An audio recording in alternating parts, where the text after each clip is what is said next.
It all kicks off with a shadowy figure shrouded in a red aura of pure rage and power. Then, we see the face of a furious man using his strength to shatter the chains that bound him. In that moment, he unleashes an explosion of red energy that sends everyone flying back with its overwhelming power. A few guards from some faction watch the scene with looks of contempt and arrogance, ready for a fight. The man now floats in the air, his hands ablaze, staring down the warriors who are preparing to face him. Suddenly, a masked young man shows up and asks what he thinks he's doing, calling him a fraud. The warrior is stunned by the accusation and wonders what in the world this guy is talking about. Furious, he charges forward, yelling that a pampered bookworm like him wouldn't know a thing. The move is incredibly fast and powerful, clearly meant to finish the young man in a single blow. But the guards act first, intercepting the man's attack and striking him from all sides at once. The coordinated assault is too much for him, and he collapses to the ground, defeated by his opponents. One of the young warriors watches the scene with a cold, distant gaze, as if nothing had happened. The smell of blood fills the air after the violent clash that just took place. The scene then shifts to a lone man standing in the rain in front of a large temple. The guy seems relieved and comments that the smell is finally starting to fade. It's explained that those born with the heavenly martial body have all 5 senses sharpened to an extreme degree. This is a talent that defies the logic of ordinary men, born only once every 100 years. His eyesight is so incredible that, if he chooses, he can focus on minuscule things from a great distance. For example, he can observe every single detail of a single raindrop falling from the sky. And with his sharp hearing, he overhears 2 men complaining about a scholar who's snooping around the Alliance. One of them grumbles that this scholar is stirring up trouble everywhere instead of letting them eat in peace. The other wonders if the guy can hear them, but his buddy doubts it because of the heavy rain. But the narrator confirms that yes, he can hear from great distances, even with all the noise from the rain, and it's revealed that among all his abilities, the most terrifying of all is his keen perception. He then remembers passing the civil service exams at 19, thinking he was just smarter than most, but it was only after joining the Murim Alliance's inspection bureau that he discovered he had the heavenly martial body. With this gift, he could easily interpret and master secret manuals, getting drunk on power and feeling fearless. However, the martial arts world was already teeming with powerful masters everywhere. He quickly realized he'd be a target, and since he preferred books to brawls, he decided to hide his true abilities. Now, he walks through the rain, wondering what he'll become in the future, or which path he will follow, but he knows that the person he is today doesn't have that answer yet. In this moment of uncertainty, he remembers his mother and misses her dearly, especially on this day. The scene then shifts, and now we see the young scholar standing inside an imposing hall with his arms crossed. He asks the patriarch of the Namgang clan why he was summoned, and the man confirms his identity as Scholar Chin. From the shadows emerges Namgang Hak, the clan leader, who comments on the young man's calm demeanor. It's revealed that Namgang Hak is a legendary figure, and the world has given him a very important title. He's known as one of the 3 heavenly swords, and the young Cheon confirms he already knew that. The patriarch unleashes an overwhelming blue aura, showing exactly why he's so famous and powerful.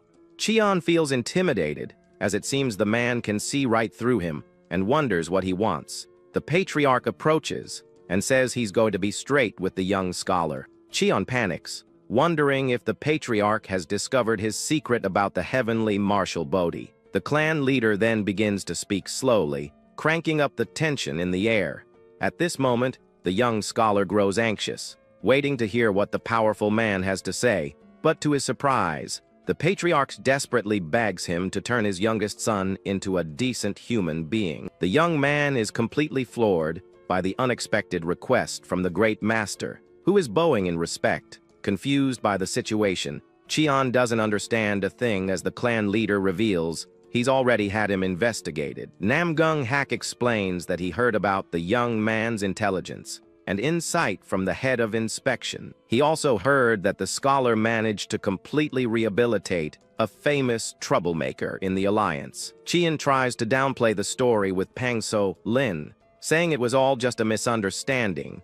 The patriarch then changes the subject, revealing he knows Qian gave up a position at the palace to care for his mother. The young man bows in silence, confirming that the man before him knows about his personal life. With that, Namgang Hak makes him an offer he can't refuse, promising to cure his mother's illness if he helps him. Qian remains silent for a moment, head bowed, pondering the incredible proposal. He stays quiet for a few seconds, thinking about the offer that could change his life forever. However, the young man expresses his doubt, saying his mother's illness isn't something common.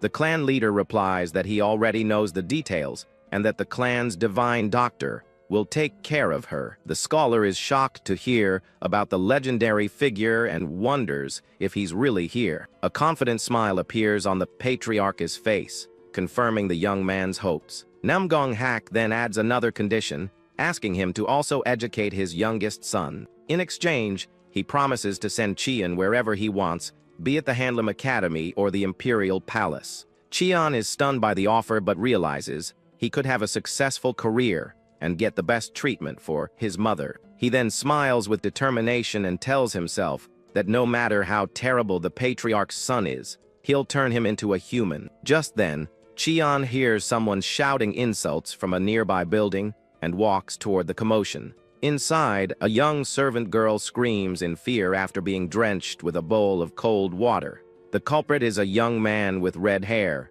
who is angrily complaining that she can't do anything right. He keeps shouting that he asked for a wet towel, not a bowl of water, while the servant apologizes. The young man says he's already on edge about a duel and now has to deal with trash like her, leaving the girl terrified. But just as he was about to do something, Qian enters the room, surprising both the young master and the servant. The scholar calmly walks into the room, fan in hand, observing the situation. His gaze is serious and analytical as he sizes up the patriarch's son for the first time. The young man, whose name is Mu Baek, arrogantly asks who this guy standing there is. He quickly deduces from his appearance that this must be his new writing tutor, and Qian looks back at him calmly. The scholar then confirms that the patriarch assigned him as his tutor and slowly approaches. Mu Baek gets annoyed and wonders why his father keeps doing these pointless things. With a mocking smile, he complains that the patriarch keeps sending him useless, worthless scholars. Qian thinks the kid's speech is crude and shallow, but he remembers what the patriarch told him. He recalls the clan leader's words about the problems with his youngest son. The patriarch had said the boy was uneducated and had many character flaws. Suddenly, the bowl the young master was holding is thrown to the floor, shattering into pieces. The servant flinches in fear as Mu back turns to Qian with a furious glare and curses at him. Qian notices that the boy doesn't hide his emotions and gets angry easily, while Mu Baek says he hit a nerve. The servant watching the argument stays silent, completely terrified by the tension between the two. With a smirk, Mu Baek says the scholar is brave and that he'll give him credit for his spirit. He then states with a serious look that no one has ever dared to speak to him. Namgang Mu Baek. That way before. The young master proposes that if Qian doesn't run away by the end of the day, he'll acknowledge him as his master, and the scholar accepts. However, the tutor suggests they leave some proof of the promise, since words are easily forgotten. Mu Baek is surprised by the idea of a contract and sarcastically comments on the scholar being so meticulous. Then he agrees to write the contract, saying he'll even make 10 if needed, and goes to get the materials. The young man thinks the new tutor is naive and doesn't understand what this means, but he finds it interesting. Qian, in turn, decides to provoke him a little more to test him and adds a wager to the contract. Holding the brush, Mu Baek calls the scholar a piece of work, but accepts the idea of a bet with a smile. The tutor smiles back, realizing the young master loves a good competition and a real challenge. Mu Baek reveals his wager, saying he doesn't need money, but if he wins, Qian will be his slave for a year. Qian finds the condition a bit childish, but accepts the challenge without hesitation, as it seems like fun. After the contract is signed, Mu Baek compliments Qian's calligraphy, acknowledging that he's a true scholar. He then tells the new master to follow him, as he's going to personally teach him a valuable lesson. With a maniacal grin, the young man says he's going to teach him about the cruelty of the world, leaving the servant worried. With that, he dashes off, leaping out of the room at high speed to start his first lesson.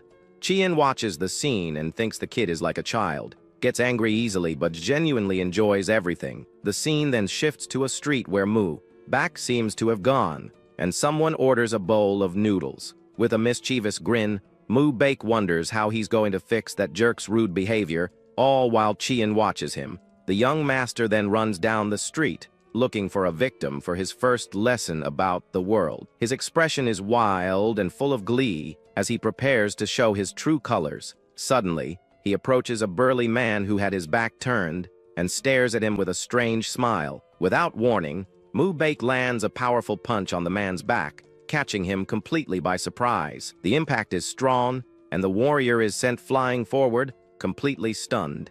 The man turns around furiously, yelling to know who's there and what just happened, but he's confused when he sees the young master standing behind him with a mocking smile on his face. The warrior doesn't understand what happened and questions the reason for the sudden attack. Baek then points to Qian and says he must have a reason, so he'd better ask the scholar. The tutor is speechless at the unexpected situation, as he didn't expect to be dragged into it like this. The young man finds it hilarious to see the scholar so flustered and thinks he's about to give him a reality check. Right after, the young master flees the scene, leaving his tutor to deal with the furious warrior. The man then turns to Qian and asks if he's the boy's attendant, giving him a chance to explain. The warrior is furious and wonders why on earth that kid hit him like that. With an analytical eye, Qian begins to assess the situation and the man in front of him. He notices the warrior hasn't drawn his sword,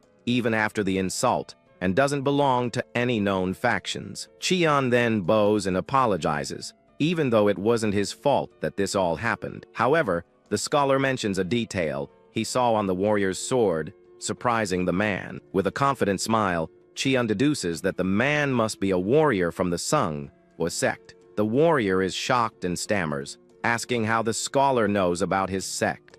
Qian smiles and reveals that he works for the Murim Alliance's Inspection Bureau. With that, he reminds the man that his sect's leader caused great harm to an alliance elder and had to be bailed out. The warrior confirms the story but gets nervous, realizing this was classified information. The scholar then explains that he personally handled that case, which is why he knows everything. Suddenly, the man realizes the truth and asks in terror if he's the infamous Madschaller Qian. With an amused smile, the tutor asks if his nickname has already spread that far across the land. Baek watches from a distance, confused to see the warrior apologizing and bowing to Qian. He wonders why that man is suddenly acting so submissively. Qian waves to Baek and starts walking with the warrior, who now treats him with the utmost respect.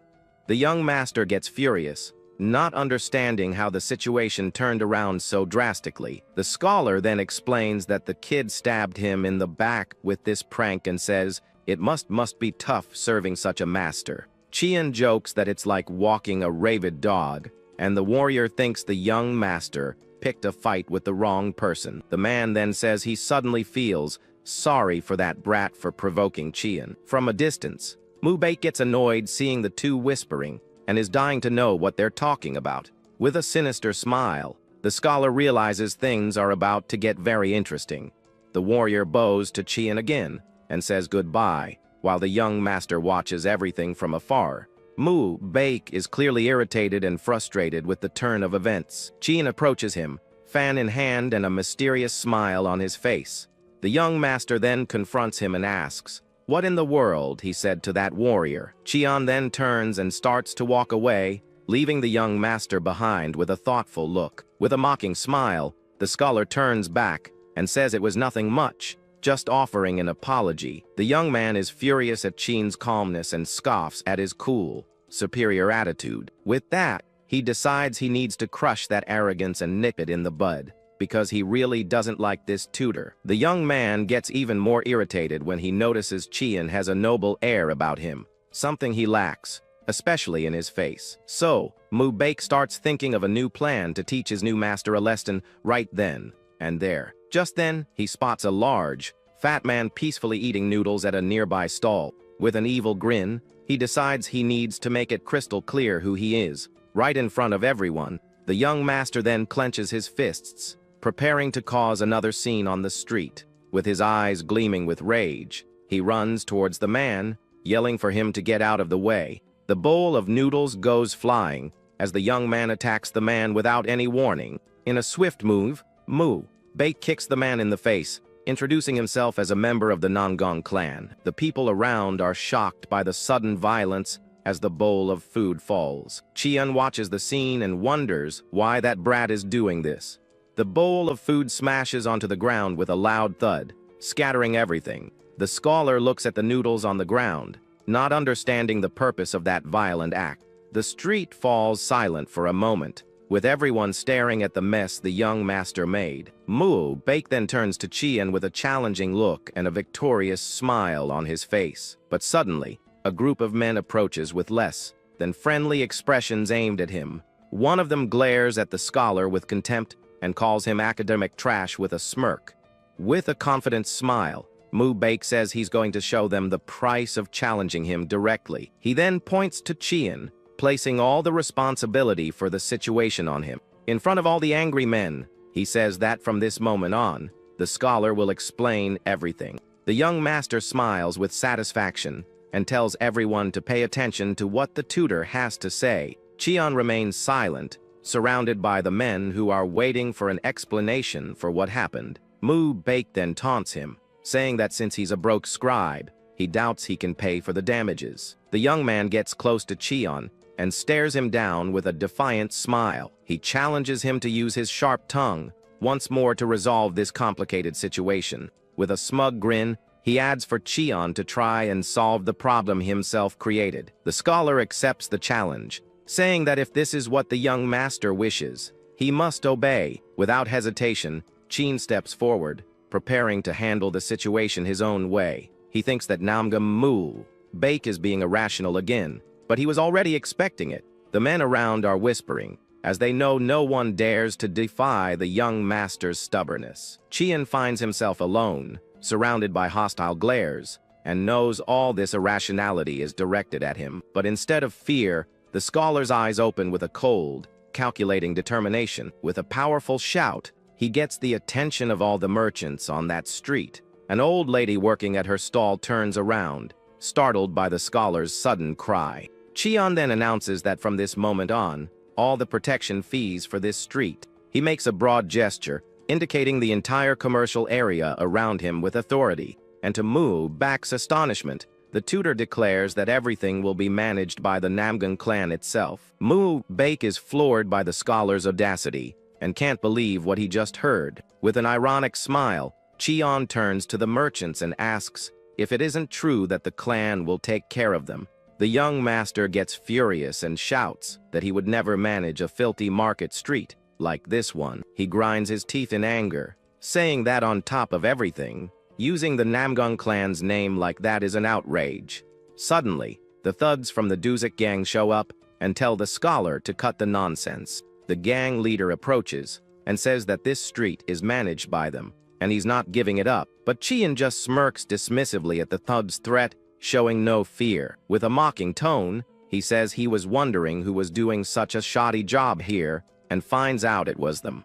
Chian then turns to Mu Bake and challenges him, asking if he feels intimidated by the gang. The young master stammers but says of course not, and that he can do a much better job than them. The scholar slaps him on the back of the head and shouts to the gang if they heard that. He then declares that the protection fee will now be 1 copper coin a month. The merchants are shocked by such a low price and celebrate the Namgang clan's generosity. Mu Bake is confused as the merchants celebrate, believing he's helping them. Suddenly, one of the merchants turns to the young master with eyes full of gratitude. He thanks Mu Bake, bowing as a sign of respect, leaving the young man even more bewildered. The young master doesn't understand why they're thanking him for something he didn't even want to do. The merchants start praising him, calling him a true hero and the savior of the people. One man shouts that Namgongmu Baek is the only one who cares about them and their well-being. The crowd begins to chant his name, and the young master smiles, satisfied with the feeling of being adored. Mu Baek gets carried away hearing his name chanted by the crowd, while Qian observes him. The scholar then reveals he's reached a conclusion after analyzing various troublemakers in the Murim alliance.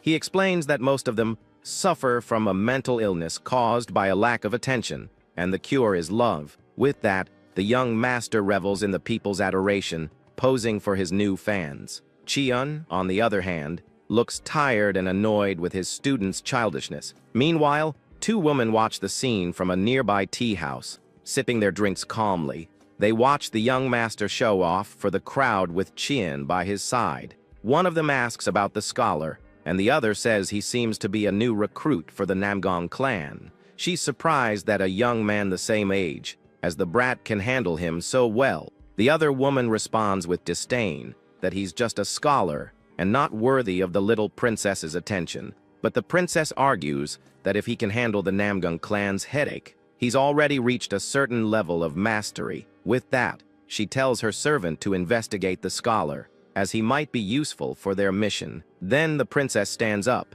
and suddenly changes the subject with a serious air. She approaches the window with her servant, looking down at the bustling street below. The young woman asks where her companion put the precious object they possess. The servant replies that the object is stored in the mountain fortress, the safest place at the moment. The scene then shifts to a pile of silver coins, with one of them falling onto the heap. Mu Baek throws a bag of coins on the table and demands that Qian tear up the contract immediately. The scholar complains that a banknote would have been simpler and wonders why he received 100 heavy coins. The young master gets annoyed and shouts that he didn't do it for his convenience and that he can't stand to watch this anymore. Qian smiles and says that since he insists, he'll have to watch him count everything, just in case a coin is missing. The scholar then starts to slowly count the coins, one by one, to irritate the young master. Mu Baek gets extremely irritated by the slow pace and threatens to finish him right there. Furious, he storms out of the room, shouting insults and vowing to get revenge on the insidious scholar. Qian picks up a few coins and comments on how heavy they are, enjoying the moment of peace. The servant, who was watching everything, approaches and compliments the scholar on his intelligence and cunning. She remarks that it's the first time she's ever seen the young master give up his own money so obediently. The servant then whispers, asking if the young master isn't a complete, out-of-control jerk. Qian looks at her with a gentle, amused smile, neither agreeing nor disagreeing with her statement. The young woman quickly apologizes, saying she must be talking nonsense because of a fever. The scholar says it's all right and offers to perform acupuncture on her. As he knows a little about medicine, the servant is surprised and asks if he really knows medicine on top of everything else. With a sad look, she reveals she has a mother at home who has been bedridden for a long time. Qian then tells her to gather everyone who needs treatment, as he will take care of them. The young woman bows in gratitude, deeply touched by the scholar's generosity. With a determined look, Qian says it's now time to seriously begin the brat's rehabilitation. The scene then shifts to the scholar in a library, surrounded by books and paintings. It's revealed that while studying medicine to cure his mother, he discovered two important facts. He holds a book tightly as he remembers his discoveries that changed everything. The first discovery was about his mother's constitution, which possessed something very special. His mother possessed the supreme body of the purple star, a blessing from the heavens that made her unique. Her illness was a result of this condition, which was why no medicine or acupuncture affected her. Fortunately, he discovered that a rare herb called the spiritual dawn flower could cure her. The second fact he discovered was about his own unique and special constitution. Born to a mother with the supreme body of the purple star, he inherited the heavenly martial body. After turning 20, his senses developed rapidly in a surprising way. His body underwent a metamorphosis, becoming perfect for martial arts and absorbing knowledge. However, every special constitution has a flaw, and his carried the fate of the broken army star. Unless he absorbed the energy of 6 stars from the Big Dipper, the star of madness would explode. He would then be consumed by his desires and meet a premature and tragic end. Chiyoung closes the book with a worried expression as his time is quickly running out. He realizes that both his life and his mother's depend on his next actions and decisions. To avoid his fate, he needs to find 6 people who possess the energy of the stars. Only then can he prevent his transformation and save his mother from her terminal illness. Suddenly, the scene changes to a rooftop where a violent fight is taking place. A man is thrown forcefully and hits the ground, his face bloodied and bruised. He lies on the ground amidst the debris, completely defeated and powerless. The injured man warns someone that the place is dangerous and that he should run away quickly, but the person he's warning just approaches slowly, showing no fear of the situation. The man then shouts for him to wait, but the mysterious figure continues to approach. The figure is revealed to be Cheon, who says it's easy to find him. Just look for the loudest place. He then calls the young man a brat, who can't control the energy of the star of madness. The young man gets angry at the insult while sloppily drinking something from a bottle. He crushes the bottle and contemptuously asks if the scholar has any idea what he's talking about. With a hateful glare, he reveals himself as Pang So-lin, the son of the Murim Alliance's elder. Cheon calmly opens his fan, unfazed by the problematic young man's identity. With a smile, he introduces himself as a member of the Murim Alliance's Inspection Bureau. The scene then returns to the present, with the servant asking Cheon what he was thinking about. The scholar is startled and says he was just reminiscing about a few things from the past. They are at the Cheongsam Tia house, on the northern road of the Naman clan, a quiet and elegant place. Inside, Cheon is performing acupuncture on several people who need medical treatment. He takes a thin needle from his kit, preparing for another treatment session.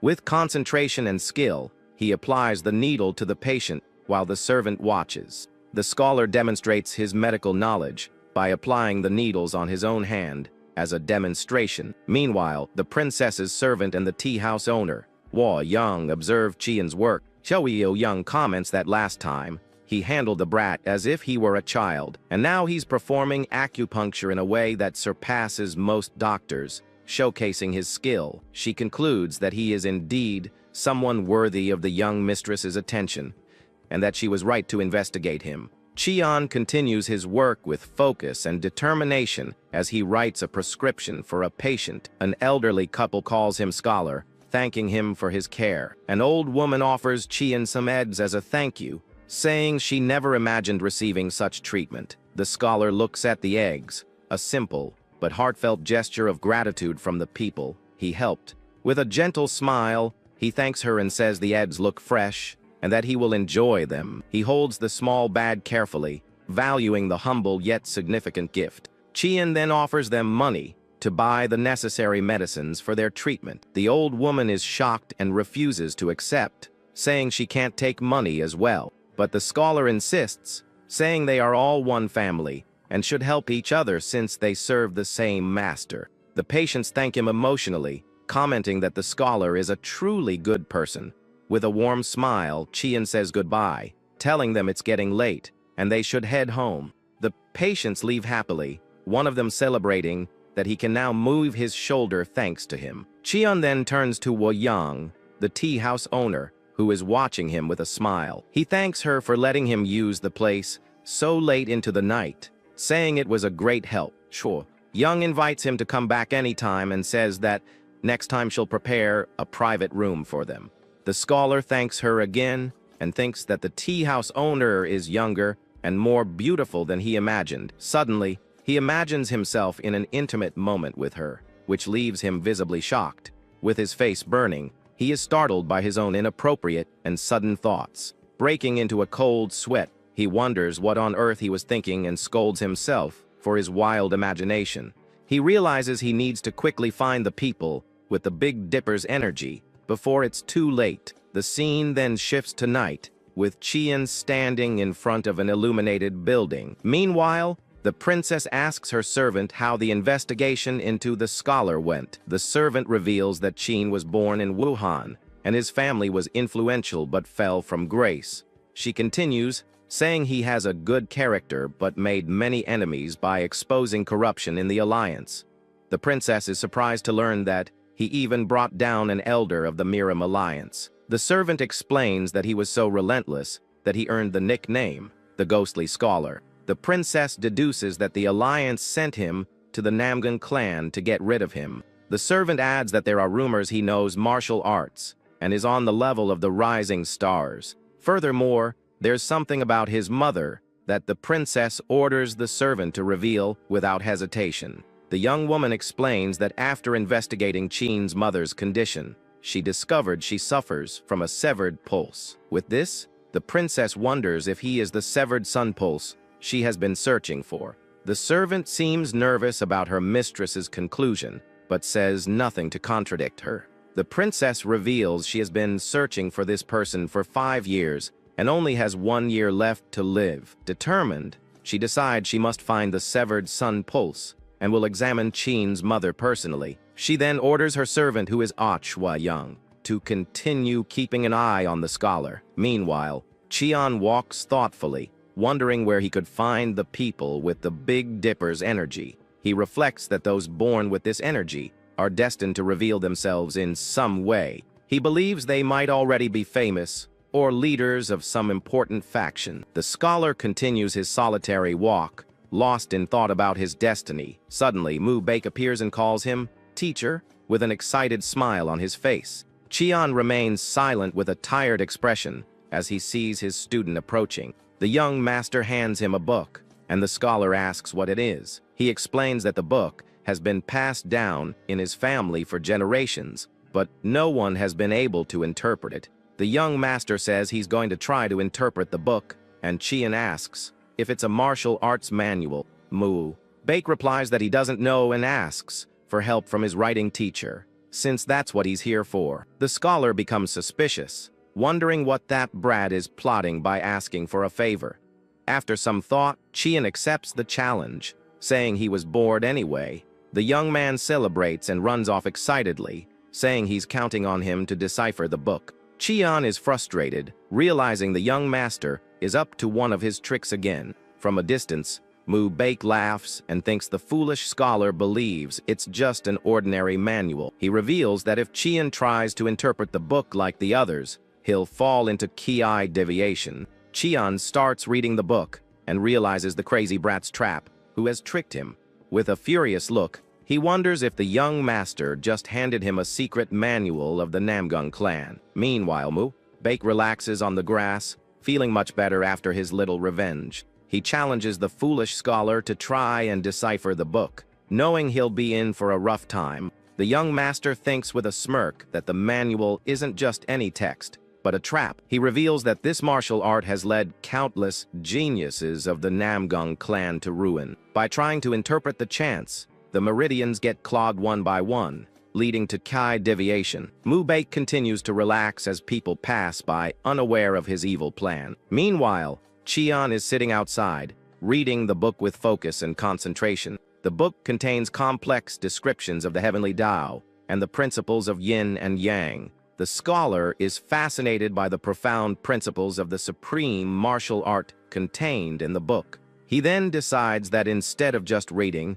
he will try to accept the verses with his body. The servant approaches and calls out to him, breaking his deep concentration. She thanks him and says her mother's condition has greatly improved after taking the medicine he prescribed. Qian smiles and says he's happy to hear her mother is feeling better. The servant adds that the others are also amazed by his skills and offers to help. The scholar takes her up on the offer, saying he could really use a little help from her. With the book in hand, he asks if by any chance they have a wooden sword in the lodging. The young woman is confused by the strange and unexpected request from the scholar. Suddenly, Mu Baek appears and furiously asks the servant what she is doing. He yells at her for giving his wooden sword to the scholar, and the servant apologizes, frightened. The young master then draws his real sword and points it at the servant, who is terrified. He comments on how sharp the blade is as the servant cries out for her life. The young man holds the sword firmly, preparing to strike the defenseless girl. With a cruel smile, he abruptly and unexpectedly hands her the sword, He tells her to forget the wooden sword and give the scholar a real one. With an even wider smile, he says that a real sword isn't enough for what he has in mind. He then tells the servant to give the scholar every weapon she can find, leaving her stunned. Now, in a training yard, Cheon begins to practice with the wooden sword. He moves with fluidity and grace, executing the movements of the martial art from the book. The scholar realizes he doesn't know the name of the martial art, but the chants are mixed with Buddhist ideology. He realizes that to master this art, one must understand the location of the meridians of esoteric Buddhism. The manual was perfectly structured to lead someone into ki deviation, and that was Mu Bak's trap. However, Cheon read an ancient text on esoteric Buddhism in the Alliance's library and knows the exact location of the meridians. With his eyes closed, he concentrates to begin the process of accumulating energy. With a shout, he opens his eyes, determined to master the secret technique in the book. He then accumulates spiritual energy in the blood points of the 7 stars and 7 origins. By doing this, he executes the sword movements with a blue energy flowing around him. He feels he can reach the secret essence of the sword technique with this method. The scholar knows that no one in the Murim Alliance would know this, as the original book was in Sanskrit. He holds the wooden sword firmly, preparing for the next move, and the only person who read that book and understood its secrets was him. He executes the movements with incredible speed and precision, unleashing a wave of energy. Cheon deduces that the creator of this martial art wanted to utilize the power of the spiritual meridians, but by using standard internal energy, the practitioner ended up blocking their meridians and getting messed up. The scholar continues to practice with a pained and strained expression on his face. His eyes glow with power as he struggles to master the complex technique. He grits his teeth, feeling the energy flow through his body intensely and powerfully. The scene then shifts to a beautiful sunset over the rooftops of a temple. Cheon's wooden sword drips with sweat on the ground after the intense training. The scholar breathes a sigh of relief, his body sweaty and clothes torn, but satisfied with his progress. He realizes that even knowing the location of the meridians, trying to inject energy into all of them at once would cause ki deviation. If he revealed this fact to the Namgang clan, he would be kicked out as a thief of martial arts. The scholar then collapses onto the ground, exhausted after the intense training and discovery. With a tired smile, he realizes the clan would never accept that a mere scholar solved an ancient problem. The scene then shifts to Cheon handing a coin to the servant who helped him. The young woman is confused and asks what the money he's giving her is for. The scholar says it's pocket money and that the room is a mess, but the servant offers to clean it. With an awkward smile, Cheon refuses the help and thanks her for her willingness. The servant is surprised that he's thanking her and doesn't understand the scholar's attitude. He then says goodbye, telling her he's going out, and to let anyone looking for him know to come back at night. The young woman stands there with a confused and worried expression as she watches the scholar leave. Cheon walks through the market, observing the merchants and artisans at work in their stalls. He continues to walk through the streets, looking for something specific among the establishments. The scholar heard that the largest herb shop in Afei is around here, and decides to look for it. With his fan in hand, he wonders if the shop will have any herbs that could help his mother. Suddenly, he is spotted by 2 men who point at him and say they've found him. The group's leader approaches with a threatening look, his henchmen following close behind. Cheon turns and faces the men with a calm and indifferent expression. The leader of the Duzek gang introduces himself and asks if the scholar has any idea how much money they've lost. The gang then surrounds Cheon, and the leader asks if the Namgang clan is really going to collect the protection fees. The gang leader says Cheon needs to talk to the clan to let them collect the fees, but the scholar refuses. Cheon tells them to complain to the young Master Namgang and coldly warns them. He advises them not to risk their lives over mere fees and asks if they can handle the clan. The gang leader laughs and says the scholar doesn't know anything, as someone tipped them off about his location. From a distance, Mubake smiles mischievously, as he was the one who set up the scholar. Cheon opens his fan and says he can already guess who's behind this, remaining unfazed. He then walks toward the thugs with a disconcerting calmness, leaving them confused. With a mysterious smile, he asks if they've ever heard of a Murim scholar. Chian stands in the middle of the thugs with a confident posture and an intimidating aura. He repeats the question with a challenging look, holding his fan as if it were a weapon. The gang leader scoffs, asking if he's going to do a fan dance, and if he even knows martial arts. The thugs close in on the scholar, ready to attack at any moment. The leader then gives the order for his men to give the scholar a tender massage. One of the henchmen steps forward with a cruel smile, preparing to attack Chian. The thug quickly approaches with his fist raised, ready to crush the scholar. Chian then says he became certain of something after reading a book and holds his fan firmly. A blue energy begins to emanate from the fan as the scholar prepares to react. The thug doesn't care and continues his attack, cursing Chian for talking nonsense. But before the punch can land, Chian uses the energy of the spiritual meridians, which acts like a wave. He blocks the punch with his fan, and an explosion of energy throws the thug to the ground. The thug screams in pain as he's thrown to the ground with impressive force. He lies on the ground in the middle of a crater, not understanding what just happened. Chian explains that the energy wave amplifies from a single point and spreads outward. The gang leader is shocked and wonders if that punk really learned martial arts. With a dark aura, Chian invites the gang leader to join the fight as well.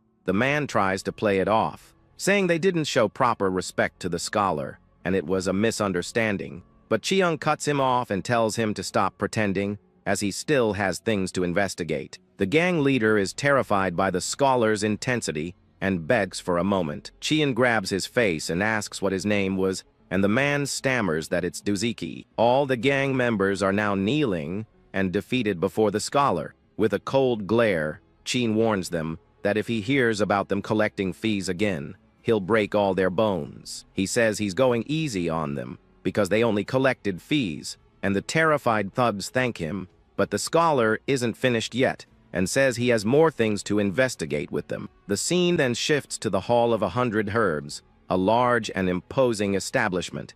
Chian enters the shop and thinks that if they were stronger opponents, he could have tested the chance better. He looks at his fan, which is in pieces, and realizes that nothing remains intact against the wave of spiritual energy. He stays silent for a moment and wonders if he should make an iron fan, but he quickly dismisses the idea as he's not a martial artist and his power only works against street thugs. Chian continues to walk through the shop and thinks that his competitive spirit almost shortened his life. He observes the large pharmacy and comments that, just as the rumors say, it's truly massive. Suddenly, Chian is shocked to see something unexpected in the herb shop. A beautiful white-haired woman appears, holding a tray of herbs with a gentle smile. The scholar is breathless and thinks she is easily one of the 3 most beautiful women he has ever seen. He stands frozen for a moment, completely captivated by the young woman's beauty. Unexpectedly, Mu Baek is also in the shop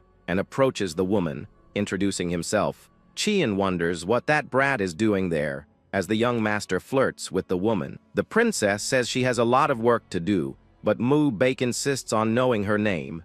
She replies that she is just a doctor who stopped by to get some herbs for her work. The young master then remembers hearing about her and identifies her as Lady Jong So Bin. Chian watches the scene with suspicion, thinking that no one offers kindness without a reason. Mu Baek fakes a headache and asks the saintess to examine him, but she declines, saying she's busy. He perks up at her promise to see him later and watches her leave with a goofy smile. The young master is happy to have finally found a beauty worthy of his admiration. He then turns and is surprised to see Chiam there, asking what he's doing. The scholar says he came to buy herbs, and Mu Baek stammers that he also came for medicine.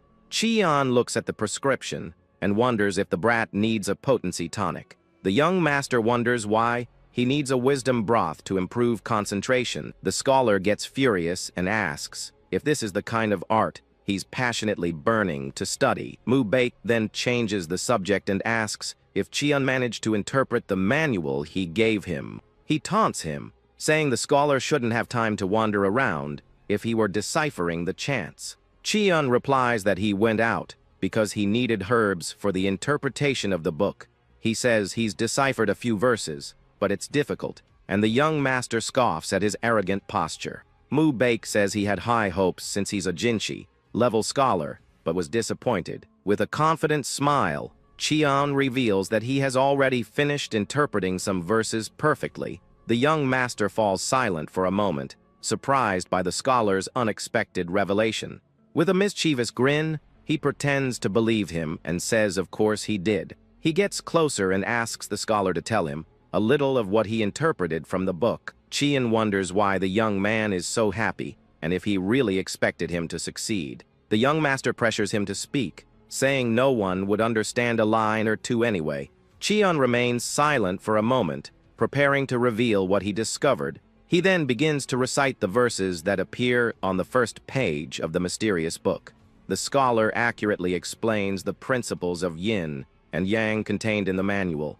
Mu Baek is shocked to hear the correct interpretation of the book that no one could decipher. With an excited smile, he realizes that Cheon is truly a Jinshi level scholar. The young master is impressed and says none of his other teachers showed such interpretive power. Cheon asks in a loud, authoritative voice if he understood the explanation. Mu Baek replies yes with an enthusiastic smile, and the scholar wonders if he's being sincere. The young master approaches excitedly and calls him writing teacher again. Cheon asks what he wants now with a tired and bored expression. The young man reveals that guests from the Juj clan will be visiting the day after tomorrow, and Cheon wonders what that has to do with anything.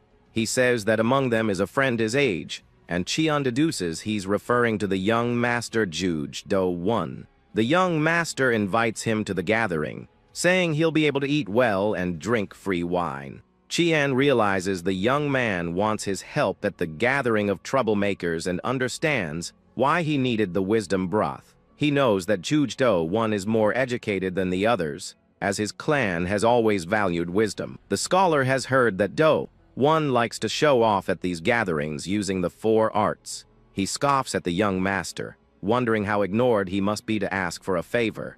With a mischievous grin, he thinks a battle of brats sounds very entertaining. Cheon can't wait to see one troublemaker get humiliated by another and finds it incredibly amusing. Mu Baek pressures him to join the gathering, and the scholar is entertained by the situation. He imagines the 2 young masters arguing and thinks a battle of brats sounds interesting. Suddenly, Cheon feels something strange in his body and clutches his chest in alarm. He staggers back, feeling the effects of the unstable energy in his body.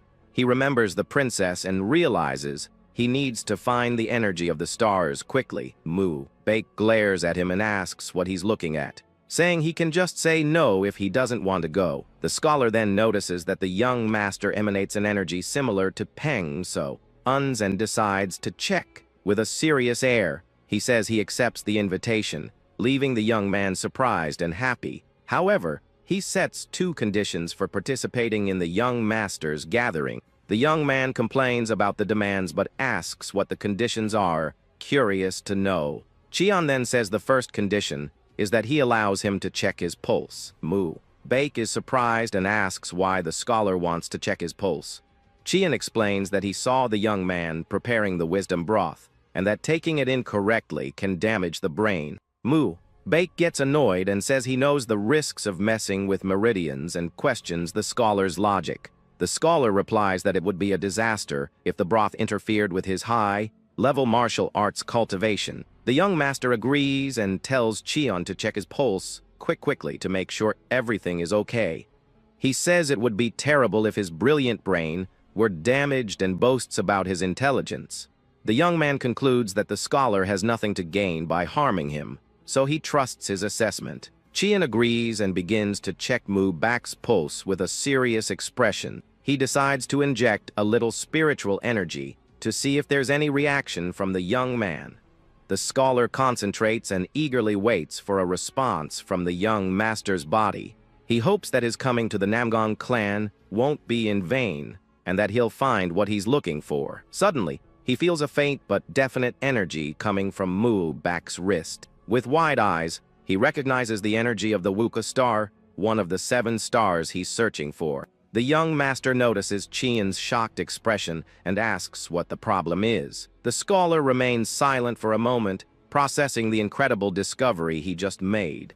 With an excited smile, he says there's no problem, and that the energy in his brain is strong. Mu Baek gets chills from the scholar's reaction and boasts that even Qian is impressed by his intellect. He then asks what the second condition is for the scholar to attend the gathering. With a mysterious smile, Qian reveals that the second condition is to observe the young man's training. The young master is surprised and asks why he wants to observe his training. Qian begins to explain his reasoning, saying that a clan with a distinguished history like the Namgang. He continues, saying that to interpret the chants, he needs to understand the principles of the clan's other martial arts. Mu Baek is surprised, as scholars usually look down on martial arts as something vulgar. He wonders if what he's seeing is a true scholar who dedicates himself to deeply understanding the chants. With an excited smile, the young master decides he'll have him interpret the manual he's currently learning. He thinks that if it works, great, but if it doesn't matter, and laughs at the idea. The young man agrees to let the scholar observe his training but sets his own condition. Qian wonders if he'll have to interpret yet another manual, but Mu Baek just tells him to show up tomorrow. The scholar agrees with a mischievous smile, amused by the turn of events. The next day, the young master is undecided about whether to show the manual to the scholar. Tired of his hesitation, Qian impatiently snatches the book from his hand and glares at him. The scholar reads the title and is surprised to see it's the manual for the boundless blue sky sword arts. He's shocked because this is one of the two great arts of the Namgang clan and one of the best in Murim. Qian wonders why the young man keeps showing him secret manuals. With a suspicious look, he wonders if the young master is completely insane. Mu Baek smiles and asks what he thought of the manual with a superior expression. The scholar asks if it's safe to show a clan's secret technique to an outsider like him.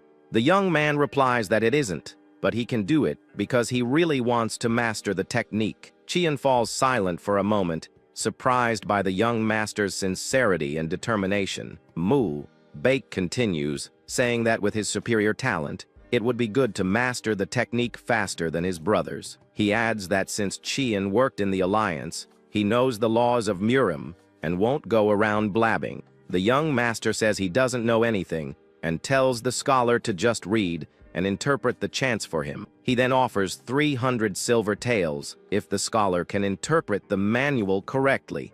Qian asks if he'll give it in heavy coins again, but the young man promises to give him a banknote. With the deal sealed, Mu Baek begins his sword training with fast and powerful movements. He executes the technique with great skill, while Qian observes him and reads the manual. The scholar seems surprised and fascinated by what he's reading in the clan's secret book. He is enchanted by the beauty of the sword art, which is like a song to the infinite sky. Meanwhile, the young master shouts and gives his all in his intense training. Qian watches him with a bored and disinterested expression at the young man's shouting. Mu Baek continues to train with ferocity and determination, unleashing all his power. He yells with effort as he executes the complex movements of the sword technique. The young master continues his training with shouts and exaggerated, noisy movements. The scholar complains that he's too loud and that the shouting is excessive. Mu Baek focuses on his next move, letting out a powerful war cry, but Qian interrupts him and yells for him to shut up and conserve his energy. He explains that this sword art requires conserving every breath, and that shouting disperses his energy. The young man falls silent for a moment, surprised by the scholar's correction. He then continues his training in silence. With a new focus and concentration, his movements become more fluid and precise, without wasting energy on shouts. He executes the technique with a grace and power he didn't have before, impressing even himself. Qian is impressed with the young man's movements, even though the energy of the Wuka star hasn't manifested yet. He realizes that Mu Baek is truly no ordinary brat and has great potential.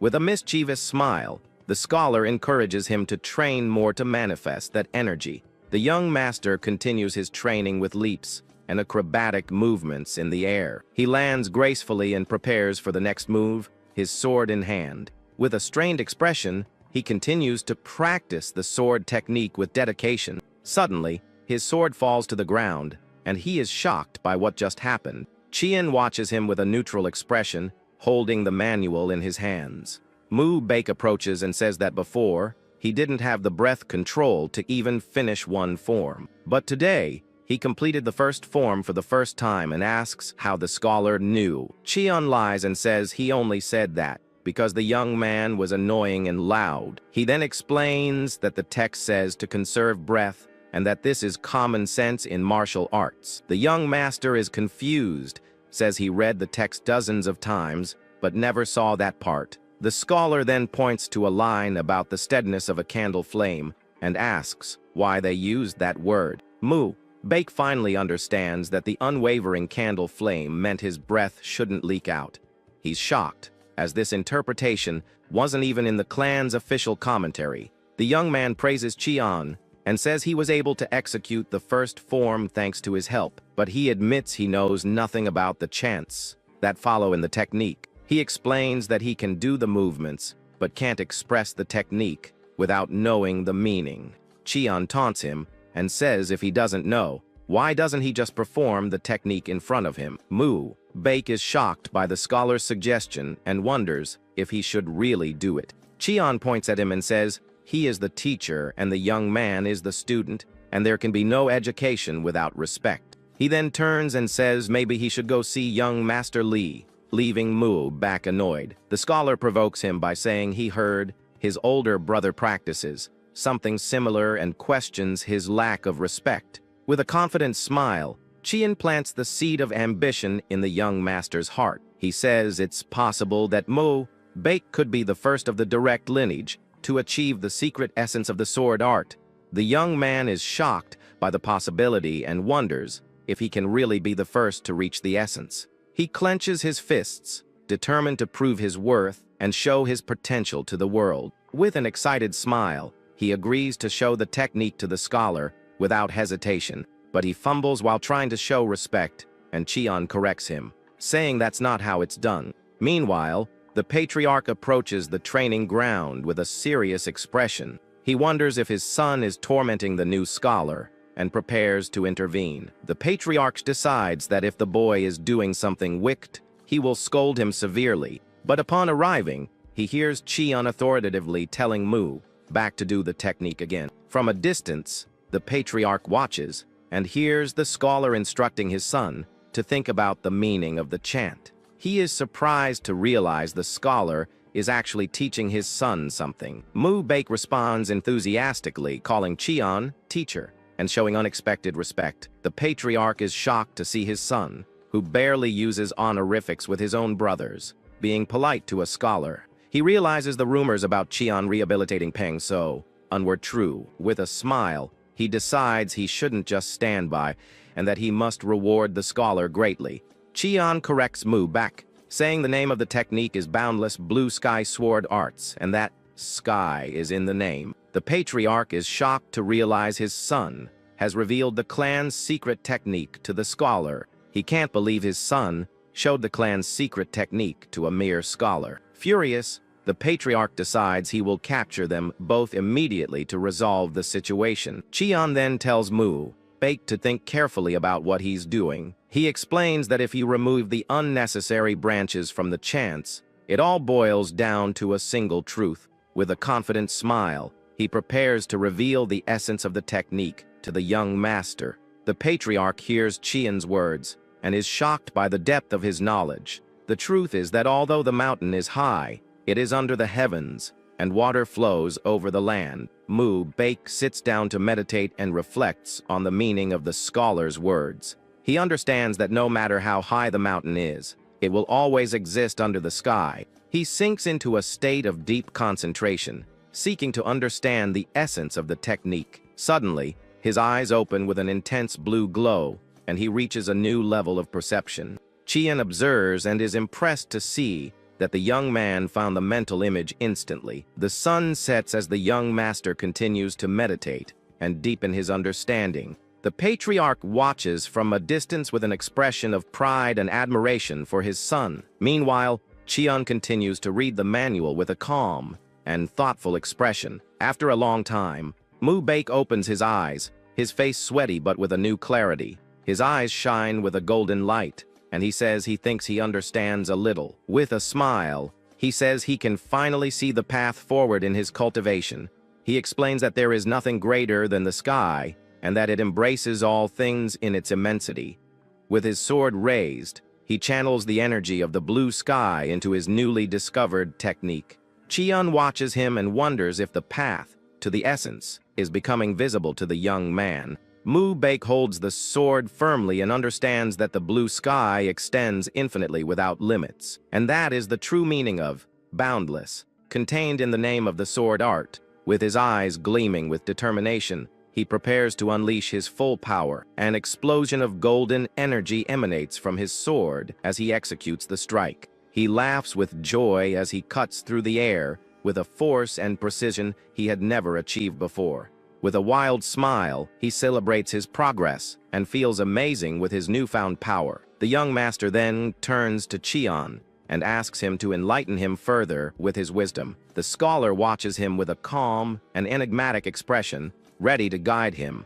With a cunning smile, he says that a bird flying in the sky has no prescribed way of flapping its wings. He explains that to perfect the sword art, one must break free and fly freely. Chion provokes him, saying that since he's lived his whole life as a scoundrel, he knows that feeling well. The young man falls silent for a moment, surprised by the depth of the scholar's words. He stares at the scholar from a distance, processing the new lesson he just learned. Mu-Baek wonders if, because he has lived like a scoundrel, he truly knows freedom. He clutches his chest, feeling a strong and overwhelming emotion take over his heart. Suddenly, he starts laughing loudly, a laugh of pure joy and understanding. He says those words are correct, and that they send shivers down his spine. From a distance, the patriarch observes and realizes his own perception was flawed and limited. He understands that with his narrow vision, he would never reach the true essence of the sword art. The patriarch then walks away, reflecting that he never lived freely, and that's why he was trapped. He walks away with a new understanding of himself and the art he practices. With a smile, he realizes his youngest son might be the first to achieve true mastery. Mu-Baek shouts, wondering what this emotion is that he's feeling for the first time. He reflects that he lived like a scoundrel just to feel freedom, rejecting everything around him. But now he wonders if this emotion he's feeling is the true freedom he sought for so long. Chion watches him lying on the ground, exhausted but with a look of pure enlightenment on his face. The scholar realizes the young man is following a path similar to Pangso, Lin's, but perhaps faster. With a smile, he wonders if it's time to move on to the next stage of his plan. He remembers that in the Big Dipper, there are 7 stars, each with a unique energy. Among them, the most destructive and powerful is the Broken Army Star, the Martial Star. The scholar reveals that those with the heavenly martial body are born with the fate of this star. They are destined to destroy themselves and face their demise unless they can change their fate. To escape this, he needs to absorb the energy of the other stars, just as he did with Pangso. The scene then shifts to Chion's quarters, where he seems worried about something. He realizes the patriarch overheard his conversation with Mu-Baek and smells a faint scent in the air. With a jolt, he recognizes the scent of Patriarch Namgung and understands he's been discovered. The scholar knows that an outsider like him seeing a secret manual is a problem punishable by death. At that exact moment, the servant appears and says the patriarch has requested an urgent meal. Chion says he understands and that he will go meet the clan leader immediately. The servant wonders how he knew about the summons and why his expression looks so grim. Later, a lavish table is served with various delicacies and fresh fruits for the meal. The scholar sits at the table with a tense expression, awaiting the patriarch's arrival. The clan leader appears and welcomes the scholar with a serious and imposing expression. He then introduces his wife, who is sitting beside him with an enigmatic smile. Chion bows in respect and says it's an honor to meet her, but he's clearly nervous. The patriarch stares at him with an unreadable expression, increasing the tension in the air. Suddenly, his wife scolds him and asks why he lied to her about something. The The scholar remains silent, completely confused by the couple's argument. The woman complains that her husband didn't tell her the scholar was so handsome and that she hasn't seen a man like him in ages. The patriarch smiles and says he understands what she meant, then apologizes to Chian for taking his time. The scholar replies that it's no bother and that it's an honor to have been invited. The clan leader's wife comments that she heard Chian was famous even in the Murim alliance. The woman praises him for calling the eradication of corruption notoriety and finds him admirable. She then asks if he knows a poem about fighting injustice, as he does. With a smile, she begins to recite the poem, surrounded by imaginary cherry blossoms. The scholar replies that injustice cannot stand taller than the pine tree and will be shaken by the wind. The woman praises him for his knowledge of poetry and calligraphy, as well as painting and music. Chian replies with a forced smile that he merely took an interest in those arts as hobbies. He wonders if he was worrying for nothing and tries to relax in front of the couple. Suddenly, the patriarch slams his hand on the table, startling his wife. The woman stares at him, surprised by her husband's sudden change in mood. Chian remains silent with a nervous smile, not knowing what to expect from the situation. The patriarch then says to stop with the pleasantries and discusses official matters. With a dark look, he tells the scholar to speak honestly about what happened. He confronts him, saying he knows that seeing the clan's secret techniques is a crime punishable by death. Chian is shocked to realize the patriarch knows everything and can't hide his surprise. The clan leader asks in a threatening voice if he saw the chance of the secret technique. The room grows tense and silent as the scholar meets the patriarch's furious gaze. The patriarch repeats the question with an even angrier expression, waiting for an answer. Chian realizes he knew about his conversation with Mu Baek and feels cornered. He feels the patriarch's oppressive pressure, and his mind races to find a way out. The scholar looks for a way to escape the dangerous situation he's gotten himself into. He decides he must appeal to the patriarch's wife, knowing that Mu Baek is her weak spot. Calmly and respectfully, he answers that yes, it was at the young master's request that he saw the manual. The patriarch asks with disdain if that's his only excuse for the crime he committed. Chian then explains that he saw desperation in Mu Baek's eyes when he showed him the sword art. He says he realized that this martial art was the only thing that could correct the young man's behavior. The patriarch asks contemptuously if he used a secret technique to fix a scoundrel's behavior. Chian replies with a saying, "If you remove one evil, 10 virtues will grow." The patriarch accuses him of just making excuses to see the secret arts and help his son. The scholar says it's not just, and that he saw something more within the young master. He reveals that he saw the temperament of a hero in Mu Baek, and that he has the potential to shake the world. Chian adds that the young man might even surpass the young hero Pang So-un in greatness. The patriarch's wife is shocked and wonders if her son is comparable to the genius Pang So-un. The scholar smiles darkly, knowing he's hit the mother's weak spot. The patriarch isn't convinced and asks if his son isn't just a mediocrity with some talent. Chian explains that the young master possesses a free soul, but felt trapped like a bird in a cage. He continues, saying that because of this, the young man felt like a common chicken or duck. The patriarch's wife becomes emotional upon hearing that her son was acting that way to overcome his self-loathing. The patriarch still finds the story a bit exaggerated and isn't fully convinced. But his wife scolds him, saying the scholar is right in his words. She wonders if anyone has ever tried to understand her son's heart and worried about him. With tears in her eyes, she laments having felt so suffocated and misunderstood. She then thanks Chian for helping her realize her son's true feelings. The patriarch shouts at his wife, reminding her that one of the clan's secret arts has been leaked. The woman replies that since she's not a martial artist, she doesn't understand the gravity of the situation. But as a mother, she says she would sell any manual to save her son, because he is more precious. Chian remains silent, completely shocked by the turn of events at the table. The patriarch's wife then slams the table and suggests a punishment for the scholar. She proposes they cut off one of his arms and forgive him, but Chian is horrified by the idea. The patriarch looks at her with a serious, unreadable expression, not reacting to her proposal. The scholar then stands up and solemnly promises he will never leak the clan's arts. He swears that if he breaks his promise, they can take both his arms, and he will hold no resentment. The patriarch says he'll give him one chance and reveals a new challenge for him.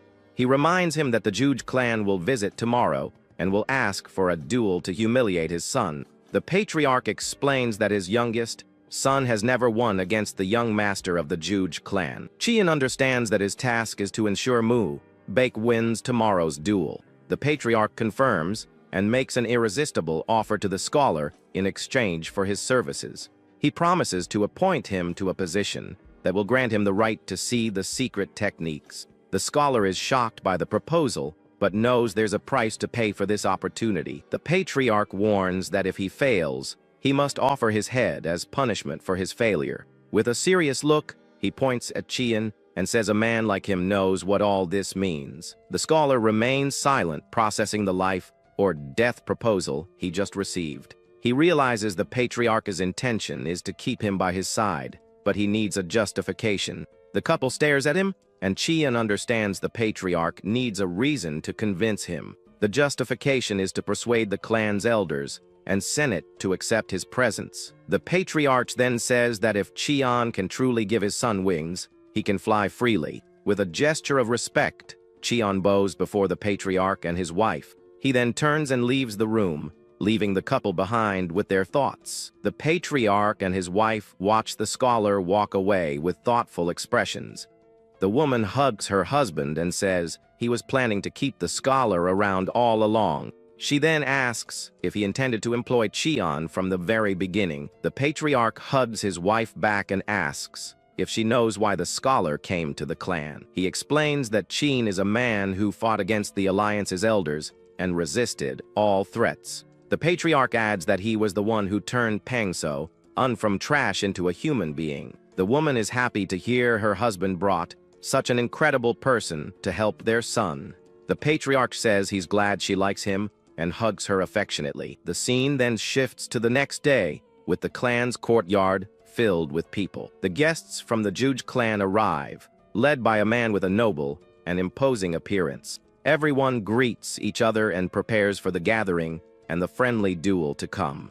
The young master of the Juge clan wonders why Mu Baek hasn't shown up for the duel yet. With a mischievous smile, Juge one says he wants to play with him soon, showing his arrogance. Meanwhile, Mu Baek is training intensely with his sword under Chian's supervision. The scholar encourages him to think about the meaning of the movements and not just execute them. The young master shouts with effort and obeys his teacher with a new determination. Suddenly, the courtyard door opens, and one of the guests arrives with an air of challenge. Chian and Mu Baek continue their training without stopping. Juge one arrives and wonders why the Namgung clan's gate is so low and unimpressive. With an ironic smile, he calls Mu Baek little brother Namgung and taunts him. Chian observes the scene and is amused by the nickname the young master gave his rival. Mu Baek faces his opponent with a serious expression, ready for the duel to come.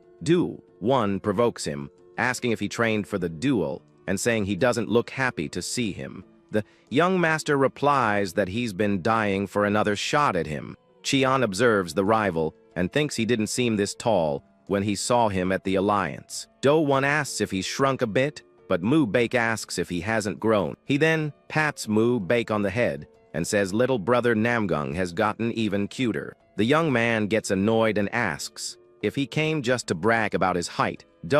One is surprised and asks if he thinks he would brag about something so trivial. He says he has plenty to brag about, like martial arts, scholarship, and music. Mu Baek clenches his fists and calls him arrogant, ready to start the fight. One then points at Chian and asks if his arrogance is because of that new guy. He gets annoyed with the scholar, who hasn't even greeted him and is just fanning himself arrogantly. With a shout, he asks for the scholar's name, demanding an immediate answer. Chian turns with a calm expression and introduces himself as Chian Tae-san. One repeats the name and gets annoyed, saying the scholar has a short tongue too. He decides he's going to fix both of their habits and prepares for the duel. Suddenly, he recognizes the name Chian Tae, San is shocked by the revelation. Shujdo-1 is in shock, recognizing the famous ghostly scholar of the Murim alliance. He then wonders why on earth the famous scholar would be here at the Namong clan. The three young masters face each other in the training yard, creating a tense atmosphere. Do-1 then remembers that he's the guy who managed to change Brother Peng, so Chian asks with a smile why the young man is staring at him like he's seen a ghost. The rival says he thought the scholar would be at the Peng clan, since Peng said he'd take him there. He then wonders if the tutor isn't as amazing as the rumors said, and that's why he was let go. Do-1 finds it strange that Elder Gao, who hates Chian, let him leave the alliance in one piece. With a smile, the scholar replies that he decides where he goes and what he does, and he adds that now he has some business to take care of right here in this place. The rival asks if this is the first time they've met, as he's heard so many rumors it feels like they already know each other. Chian says they've seen each other a few times at the alliance, but the young master probably doesn't remember. He then reveals that the inspection bureau investigated Do-1 when he caused that incident. The young man gets angry at the scholar's audacity and calls him cheeky in front of everyone. Hiding behind his fan, Chian says it was his mistake, and that old habits die hard. With a mocking smile, he says he must have unintentionally upset him, and gives a fake apology. Shujdo-1 gets even more irritated by the scholar's smug attitude. Chian then reminds him that while he's 1 year older than Mu-Baek, he himself is 2 years older than Do-1. The young master of the Juj clan is completely furious at the scholar's lack of respect. With a sigh, he puts his hand on his head. Jujdo-1 thinks the scholar really has guts to stand up to even Elder Gao. He then scoffs at the idea of using honorifics with Chian. Just because he's 2 years older, the rival says he'll keep speaking casually, and the scholar can do the same if he wants. With a smile, Chian replies that since he's the older brother, it's fine to be informal. Do-1 is shocked by the scholar's audacity and points at him, calling him a punk. Mu-Baek thinks it's rare for someone to dare speak casually to the direct lineage of the 5 great clans. He realizes the scholar acts like there's no tomorrow, and that his attitude wasn't an act. With an admiring smile, the young master says this rigid attitude from the tutor commands his respect. Chian then transforms into his ghostly persona and asks if Do-1 doesn't like him speaking casually. The rival is terrified by the scholar's dark aura, who asks if he should stop with the informality. Do-1 clears his throat to compose himself and suggests they have lunch together at noon to change the subject. He then says he'll see Mu-Baek in the garden and invites Chian to come too, as he found him interesting. As the rival walks away, the scholar thanks him for seeing him in a good light. Chian then calls him Little Do-1, saying he's funnier than he thought. The young master of the Juj clan stops suddenly, shocked and annoyed by the nickname he received. He trembles with rage but doesn't turn around, so as not to lose his composure in front of everyone. With a furious smile, he decides he's going to settle things with that cheeky scholar. Mu-Baek watches his rival walk away while Chian remains calm by his side. The young master is speechless for a moment, trying to process what just happened. Suddenly, he rushes towards Chian, shocked by his deflecting speed.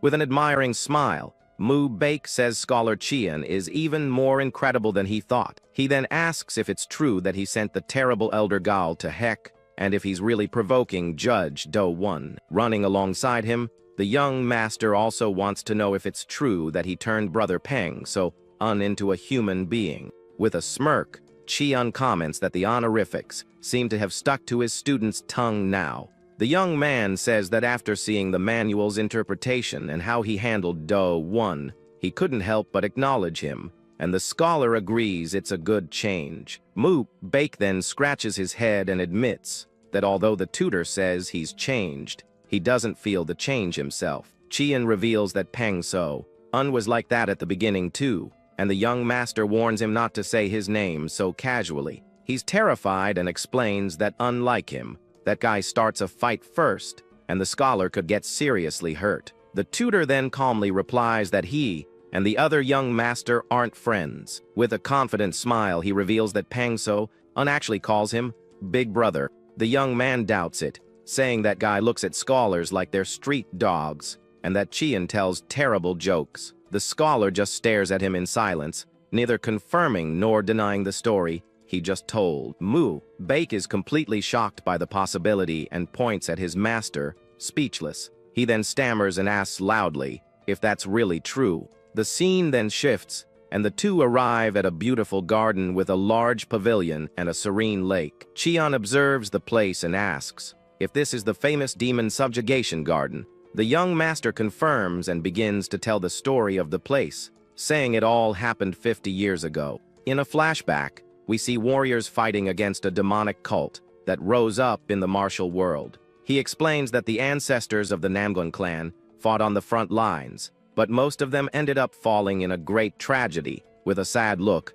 the young man reveals this is the main reason why the boundless blue sky sword art wasn't fully passed down. Mu Baek explains that to never forget the resentment and the will of their ancestors, they named the garden this way. Chian comments that it's a place with a very important meaning for the clan's history. Inside the pavilion, Jujdo One is relaxing and listening to music with a courtesan by his side. The young master is furious to see that his rival has called courtesans to the demon subjugation garden. He confronts him, saying that anyone who sees him would think he owns the place, calling courtesans here. Do One says that in his clan, not even a direct descendant like him can easily summon courtesans, but here they give them to a stranger. A musician plays a gentle melody as the young master of the Joj clan praises the Namgang clan's generosity. Mu Baek gets extremely irritated by the taunt and clenches his fists, ready for a fight. Chian then places a hand on his chest and asks the young master not to get worked up over the situation. With a confident smile, the scholar tells his student that he'll take care of everything. He then advises the young man to just sit back and enjoy whatever his rival tries to pull. Chian approaches and greets little Do One, asking if he's been having fun. The young master of the Juj clan gets annoyed by the nickname, but maintains his composure in front of everyone. With a smile, the scholar invites his student to come in and join the party. The young man hesitates for a moment, but eventually agrees to enter the pavilion with his master.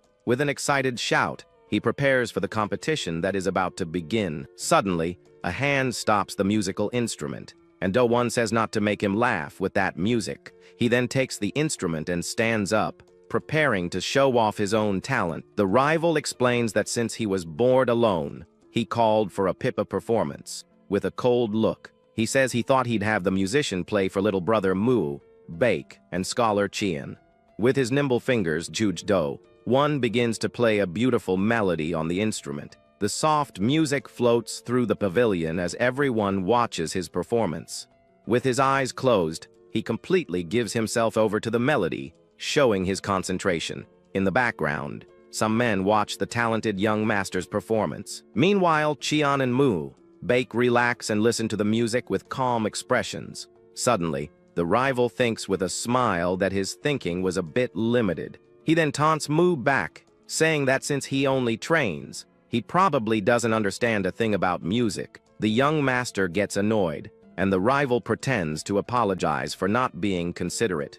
Sipping his tea, Chian realizes he wants to rattle his student before the duel. Do One then offers to explain the music to his ignorant little brother, but Chian explains that the music is famous for being a morning song by a great artist.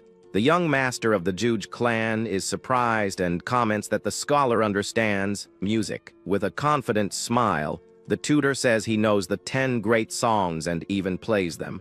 The rival then looks at the garden and announces that at the perfect moment, she has arrived. Chian and Mu Baek look at each other, confused, wondering who he's talking about. Do One explains that he called for an audience because a good performance deserves to be seen. With a mischievous smile, he reveals he also invited a very special guest. He then introduces the greatest courtesan of Hefei, who approaches with elegance. One of the men in the audience recognizes her as Qin Yo from the Celestial Pleasure Pavilion. The beautiful woman walks with her attendant close behind. With a charming smile, the courtesan Chiang Yo shows off her stunning beauty. Mu Baek is captivated by the woman's beauty, while Chian observes her indifferently. Do One thinks his rival is just showing off his authority by inviting the famous courtesan. He also wants her to listen to and evaluate his music, but the scholar sees through his intentions. With an evil smile, the rival invites everyone to have their sound evaluated by an expert. He reveals he's looking forward to seeing Scholar Qian's musical skills in action. In the garden, everyone gathers to watch the duel of talents between the young masters.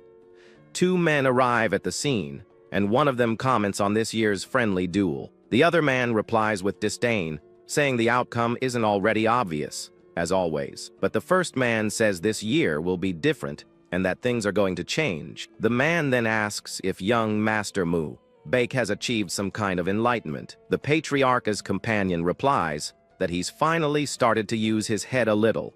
With an ironic smile, the man from the Juge clan responds with a simple, "Is that so?" He then says that since the duel represents their clans, they should make a bet. The man suggests they bet the loading rights of the escort agency on the duel's outcome. The patriarch's companion thinks he's a cunning snake, trying to settle the dispute with a simple duel. With a smile, he accepts the bet and says the idea sounds very fun. The man from the Juge clan smiles victoriously, believing he has already won the dispute. The courtesan Chiang Yo then thanks them for the invitation and introduces herself as Zhang Yong. Do One smiles with satisfaction and says the preparations are complete. As the audience has gathered, he then says that the greatest musician in Anhui has also arrived to judge the duel. Do One invites everyone to begin the duel and leaves the judging to Lady Chiang Yo. He turns to Qian and asks with a smile if he's not nervous about the challenge.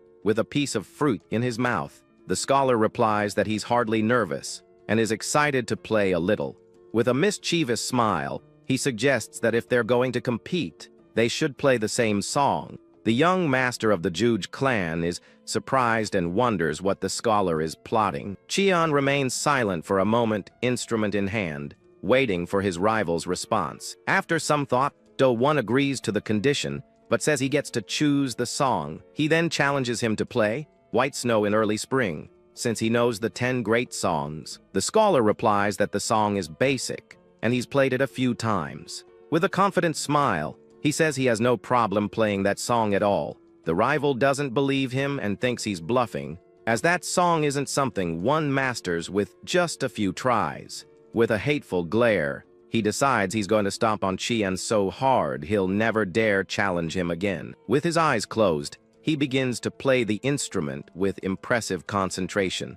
The notes of the music begin to float through the pavilion, creating a magical atmosphere. The courtesan's attendant notices the airflow changed as soon as he started playing. She then says that even without being able to see, she can imagine each note falling like a snowflake. The enchanting melody spreads through the garden, leaving everyone marveling at the young master's skill. The audience falls silent, completely absorbed in the rival's musical performance. The notes continue to float through the air, creating a scene of pure beauty and harmony. One of the men wonders if they're battling with instruments this year. The other replies that it seems like they're just having a little fun before the duel. The man from the Juge clan praises Do Won's intelligence for using music to suppress his opponent's spirit.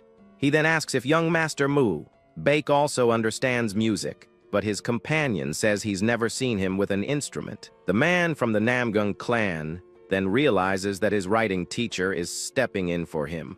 The rival is surprised and wonders who this writing teacher could be. Do One finishes his performance and boasts that his skill has already reached a master's level.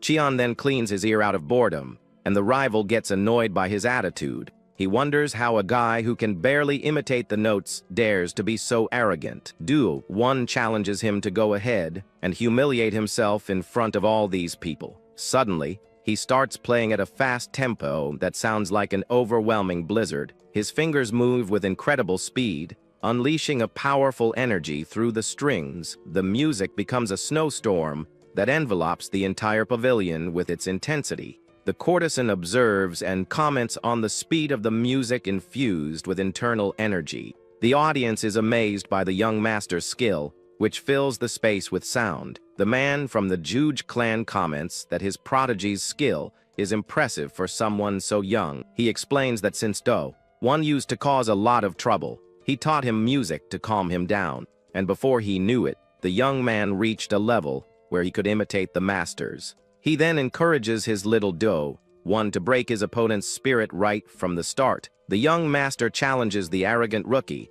to show his pathetic skills as Cheon prepares to play. The man asks his wife who she thinks will win the musical duel. With a confident smile, she says that although Do-won's skills are good, scholar Cheon will still win. The man is silent for a moment, surprised by his wife's confidence, who says it's a woman's intuition. With a calm smile, Cheon begins to play the instrument with impressive composure. He sits and focuses on the music, while Mu-baek watches him with admiration. With his eyes closed, the scholar gives himself over to the melody that begins to flow from his fingers. Suddenly, Do-won is surprised to hear his opponent's performance. The courtesan's attendant notices that although they are playing the same song, Cheon's interpretation is completely different. She explains that while Do-won emphasized the white snow, the scholar seems to be interpreting the spring. Mu-baek is shocked by his teacher's skill and whispers his name. The rival admits the performance isn't bad, but says the scholar is no match for him.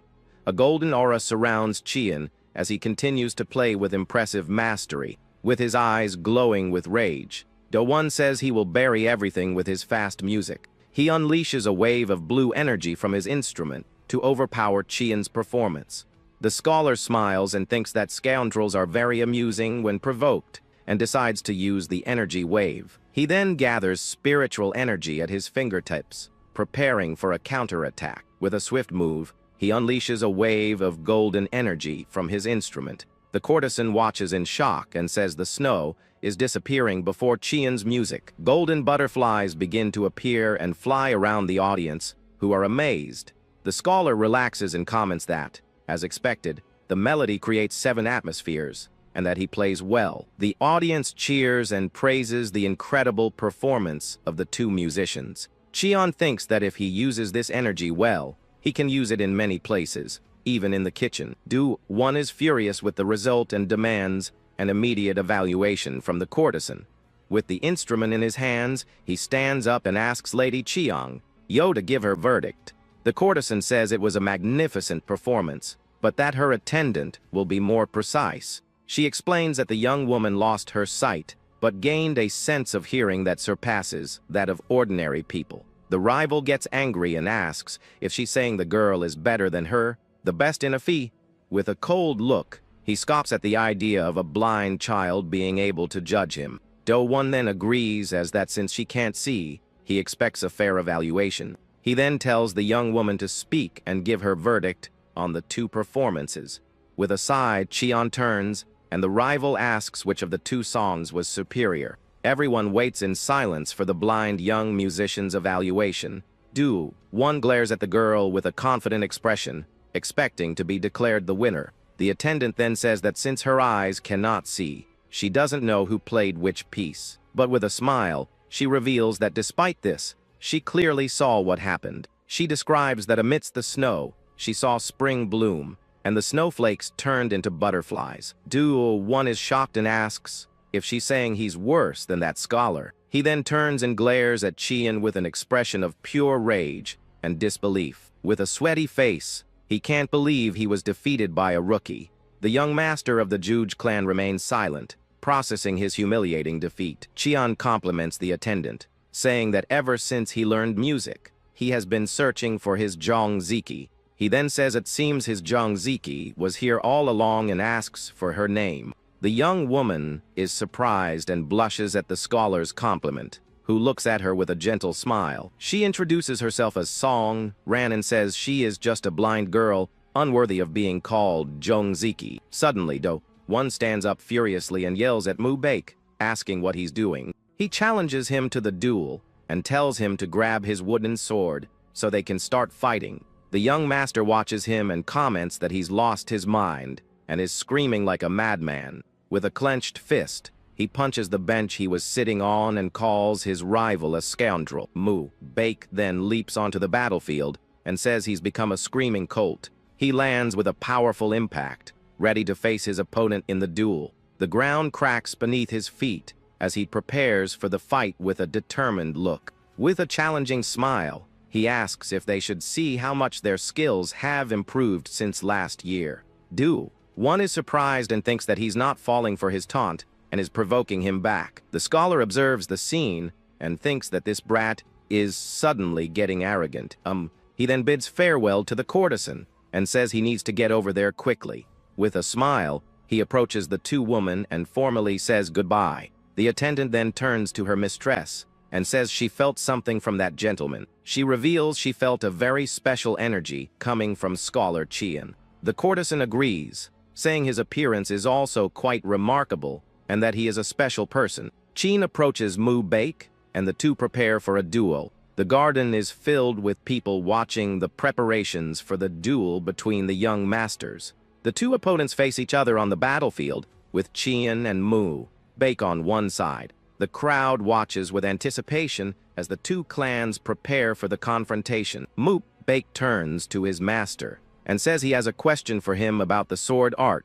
He explains that while listening to the music earlier, he vaguely felt the fourth form of the sword art. The young man says he feels like he's about to grasp it, but is still confused and asks if his direction is correct. Chian replies that the fourth form he interpreted is similar to the story of Boya. In a flashback, we see the musician Boya, who broke the strings of his instrument after the loss of his friend. The scholar explains that just as Boya had a friend who understood his music, the sword art also requires understanding. He then reveals that to understand the fourth form, Mu Baek needs to become Zhongziki and understand Boya. Suddenly, Do-Won shouts and asks if he's learning martial arts from a scholar now. He scoffs and asks why he talks so much, and if he's asking about his weakness. The patriarch's companion watches the scene with a serious and thoughtful expression. Mu Baek then grabs his wooden sword and says one can learn martial arts even from a scholar. He continues, saying the path of martial arts is not exclusive to warriors, and that for someone from a clan that values scholarship. The young master concludes that his rival's thinking is too limited and challenges him with his sword. Do-Won is surprised and angrily thinks about this guy who is challenging him. The man from the Juge clan complains that although they call Do-Won a hidden dragon, his character is terrible. The patriarch is shocked to see his youngest son reprimand his rival using logic and reason. He then realizes that Mu Baek has changed a lot since Scholar Chian arrived and values him even more. Mu Baek is confused and wonders if he really needs to become Zhongziki to understand his rival. He then questions whether he should think of Do-Won as Boya to comprehend him. The young master is shocked by the idea and wonders why on earth he should understand that punk. The rival gets irritated by his opponent's lack of reaction and asks what he's doing. Mu Baek realizes that to become Zhongziki, he needed to understand his opponent. Do-Won gets even more furious and wonders how that punk dares to get distracted in front of him. The young master concentrates and wonders what kind of guy his rival really is in order to understand his essence. Suddenly, the young master of the Juge clan lunges with his sword and warns him to watch his legs. He attacks with incredible speed and power as his eyes glow with blue energy. Mu Baek faces him with a calm expression and thinks that his rival is a despicable guy. He understands that until now, he only tried to understand his martial arts, but needs to go beyond that. The young man realizes this means he must understand his behavior and his mind to defeat him. With a new understanding, he dodges Do-Won's attack with ease and grace. The rival is surprised and asks if he's only been training to run away all this time. With a mocking smile, he asks if Mu Baek isn't attacking because he's scared of him. The young master thinks, yes, his rival is a despicable guy who digs at his opponent's weakness with words. He realizes that seeing him try to bait him now is truly pathetic and smiles with contempt. With a confident smile, the young man wonders if he's grown so much that he can realize this. He then taunts Do-Won, saying he was just checking if his skills had improved. In a fit of rage, the rival shouts that he must be crazy to want to perish and lunges for a final attack. With a mocking smile, Mu Baek asks if cursing isn't a bit much for a friendly duel. Do-Won lunges with a powerful attack, unleashing a wave of blue energy from his sword. The young master thinks that even his rival's attacks are full of lies and deception. He realizes the rival is acting like he's digging into his left side to trick him. But using his advantage, he uses his long arms like a whip for a variable attack. The young man understands that the true target of the attack is his neck and prepares to defend himself. With a confident smile, he says that now that he understands his personality in martial arts, his moves are obvious. Do-1 is shocked to see that his plan was discovered so easily by his opponent. Mu-Baek then rushes in and realizes that if he continues to provoke and ignore him, he'll try to suppress him. He knows his rival will try to use his power to show his superiority and crush him. The young master of the Juge clan unleashes a powerful attack, but his opponent blocks it with ease.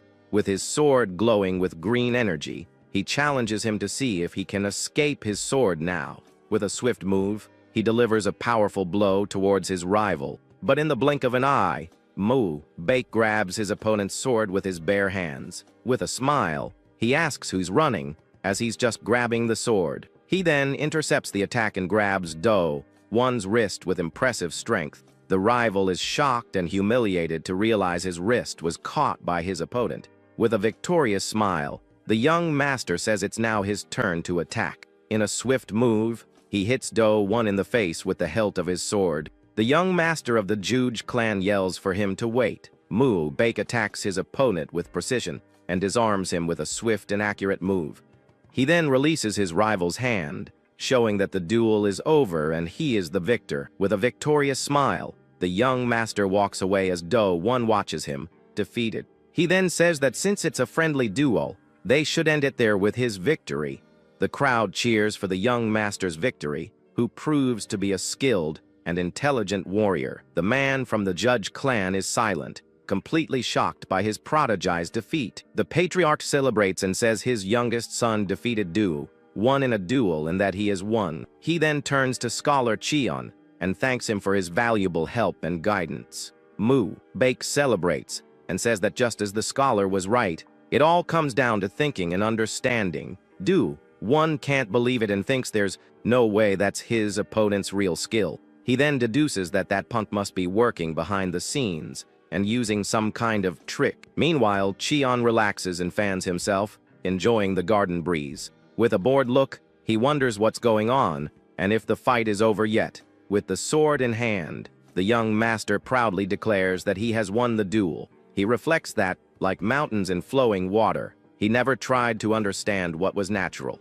With a thoughtful look, he realizes that before, he didn't care about understanding the essence of things. But now that he understands the essence, he sees the path and realizes the fourth form is the act of understanding oneself. With an excited smile, he turns to his master and asks if he is correct in his conclusion. Cheon looks at him with an expression of complete disinterest and fans himself more forcefully. Mu-Baek is confused and wonders what's with that look of disinterest from his teacher. Mu-Baek feels disheartened and wonders if a man like him is still not good enough. Do-1 approaches and there is no way he won by skill. With an angry look, he says if it were a real sword, he would have won the duel. The young master then asks why he's so angry and if he should call it a draw if he cares so much. The rival gets even more irritated and demands to know how he read his moves, and if it was the scholar who taught him. From a distance, Cheon watches the scene and wonders why they have so much to talk about if the duel is already over. He gets annoyed with the delay and wonders why they don't just finish the discussion. Mu-Baek then offers his opponent another chance tomorrow if he really doesn't accept the result. Do-1 is surprised by the offer and wonders if he should accept the challenge again. With sword in hand, he agrees and says he'll check tomorrow if he really knows how to break his clan's arts. Furious, he shouts that he'll find out if he really knows the secrets of their techniques. From afar, Cheon comments that his rival is like a child who sees everything as a nail when he has a hammer. With a mocking smile, he says young Master Juge looks exactly like that right now. The rival gets irritated by the taunt and lunges toward Cheon, ready to attack him. He shouts that he left that scholar alone, and now he's provoking him non-stop. Do-1 then attacks Cheon with his wooden sword, but Mu-Baek intervenes to protect his master. The young master thinks that Punk is taking out his anger on scholar Chien. He then rushes towards his rival and says he can't let that happen. With a powerful impact, he gets in front of the attack and says his master still has many manuals to interpret. He then unleashes the fourth form of the boundless blue sky sword art and prepares for a counterattack. With a swift move, Mu-Baek dodges his opponent's attack with impressive speed. One is shocked and wonders if it's impossible for him to be faster than him. The patriarch watches the scene and wonders if that is the blue lightning splitting the sea technique. With a satisfied smile, Chien thinks his student was truly born with martial talent. With a war cry, the young master charges for the attack, his sword in hand. He delivers a powerful blow that throws Do-1 to the ground, defeated and unresponsive. The rival gets angry and calls him a scoundrel rookie, not believing he was beaten again. With sword in hand, he prepares for one last desperate attack against his opponent. Do-1 shouts for him to swallow this and throws his sword toward Chien to get revenge. The sword flies at high speed toward the scholar, who is sitting calmly. Mu-Baek shouts and warns him to be careful of the sudden and unexpected attack. Chien just looks at it with a calm expression, showing no fear of the situation. It is revealed that those born with the heavenly martial Bodhi can see incredible things. If they wish to see, they can even perceive falling raindrops. The scholar then uses his ability to create a blue energy barrier around himself. He can visualize every detail of the sword's movement as it flies toward him. With a swift move, he dodges the sword, which grazes past him. With a smile, he says that was a close one and unleashes a wave of blue energy from his hands. The man from the Juge clan watches the scene and wonders how the sword got there. He then removes his sword from its sheath. The patriarch barely manages to dodge the sword, but is shocked by the attack's power. The two wooden swords are now stuck in the ground after the intense confrontation. The man from the Juge clan gets up and says he's fine, while the patriarch watches him with concern. The leader of the Namgung clan notices the sword carried a rotation that made it more powerful. He understands the rotation was added to the sword while it was in motion. The patriarch realizes that since the rotation was hidden by Chien's sleeve, it looked like he simply dodged. But in reality, the sword came out amplified with much greater force than when it went in. He then remembers the fifth form of the sword art, the ascension of the blue dragon, and is shocked. The patriarch can't believe the scholar not only interpreted the chants, but also used the technique. He thinks that knowing the theory and using it are two completely different things, and that it must be a coincidence. The man from the Judge clan can't believe that even if he is an unparalleled genius, he could do such a thing. He then shouts at Do-1 for not accepting the result and trying to tarnish his clan's name. The young master hangs his head in shame, and his master teaches him that one must learn to lose. With a sweaty and humiliated face, Do-1 feels like a foolish boy in front of everyone. He then kneels on the ground, completely defeated, and without the strength to continue. Mu-Baek celebrates and says he manifested the blue lightning splitting the sea on his first try. With an excited smile, he boasts that, as expected, he truly is a peerless genius. The man from the Judge clan then bids farewell to the patriarch, saying he must leave immediately. The leader of the Namgung clan is surprised and says they still haven't resolved the issue of the escort agency. The patriarch warns that the loss for the Juge clan will be significant, asks if he's sure. The man from the Juge clan says he hopes today's events will be well resolved in the end. The patriarch reassures him and tells him not to worry about today's events. He assures him that no unpleasant rumors will reach the outside world, but the man doubts it. With a smile, the leader of the Namgung clan says of course not and asks him to seal a deal. The man from the Juge clan laughs and comments that he already anticipated everything that would happen. With a pen in hand, he says he envies the patriarch for having such a promising son. He then comments that Mu-Baek used to cause trouble but has now matured a lot. The patriarch's companion says he assumes he gained some enlightenment after studying with Chien. The man asks if he's referring to the scholar who was playing the instrument earlier. He then remembers they called him Scholar Chien and wonders if he's the famous ghostly scholar. The patriarch looks at him with a serious expression, neither confirming nor denying the tutor's identity. The scene then shifts to a dark night, with a full moon shining over the mountains. Two mysterious figures enter an isolated cabin, wearing cloaks and masks to hide. They are revealed to be a white-haired woman and her servant, ready for a mission. With a torch in hand, they walk through a dark and mysterious cave. The two carefully explore the cave, looking for something specific and important. Suddenly, they find a large ice crystal with a female figure trapped inside. The woman inside the crystal seems to be in a deep sleep, completely frozen. The crystal begins to melt, and the woman wonders what on earth is happening. She is shocked and wonders if the ice crystal isn't melting right now. A solitary cabin is covered in snow amidst a frozen, mountainous landscape. The torch lit cave trembles and cracks with a deafening noise. The two women watch the ice crystal, which continues to melt rapidly. The white-haired woman touches the crystal and wonders how this can be happening. She then thinks that the only ones who possess the energy to melt the crystal are her and the palace master.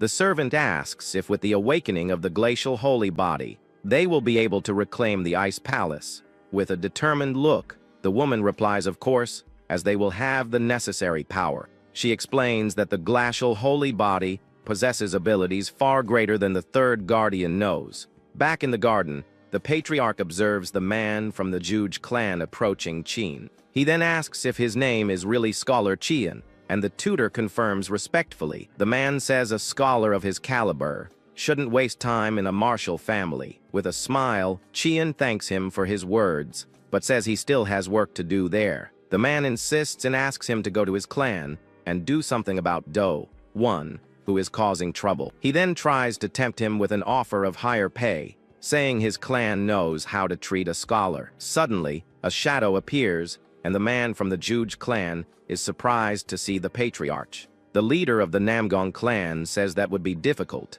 as the scholar has much to do there. The man then asks for a chance, and the patriarch lets Chien answer about his thoughts. The scholar then says there's a saying that goes, "Those who want to succeed find a way," and with a serious expression, he completes it, saying, "Those who don't always find an excuse." The man from the Judge clan smiles and says it was an amusing answer and that he will be leaving.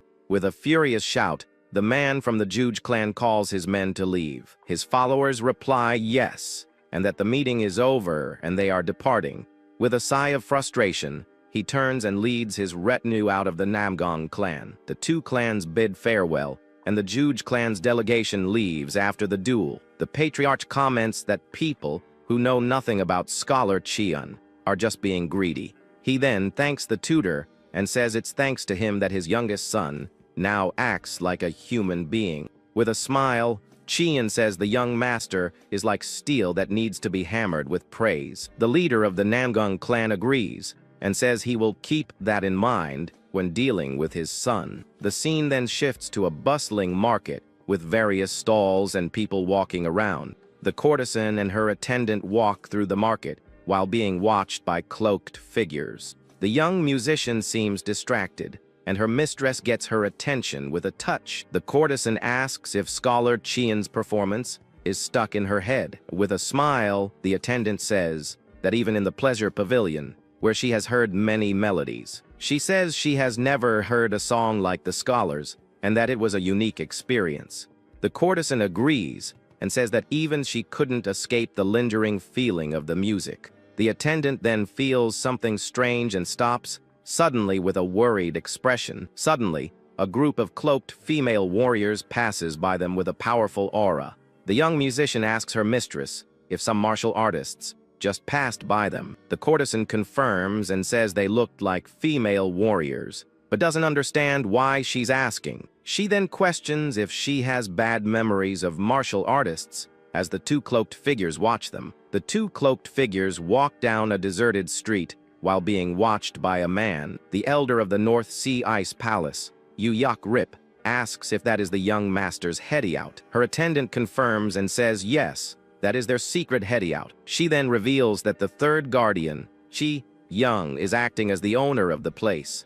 The elder scoffs at the idea of the third guardian passing as a shopkeeper and finds it embarrassing. She then asks if the glacial holy body is also there, but her attendant doesn't know. The woman explains that besides that place, the young master has hideouts in a pharmacy and a small sect. The elder complains that everything is too simple and tells her attendant to investigate thoroughly. With a determined look, she says they must secure the glacial holy body at all costs.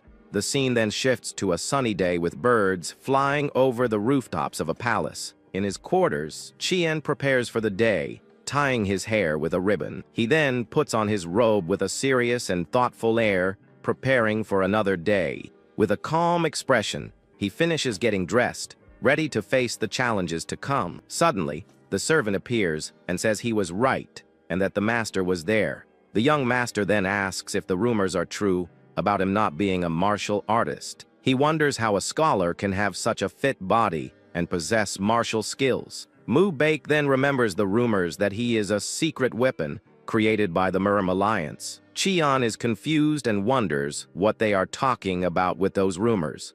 He then replies that he was born with a good constitution and that there is no secret. The servant and the young master find the answer even more suspicious and look at him with distrust. Chien smiles and thinks that seeing the servant talking with the young master, it seems she has become comfortable with him. The servant laughs while Mu Baek looks at her with a serious and confused expression. The scholar then says he heard a rumor yesterday about something interesting that happened. He reveals that he heard the divine dragon of the Namgung clan defeated the hidden dragon of the Juj clan. The young master is embarrassed and asks if his master heard about it too.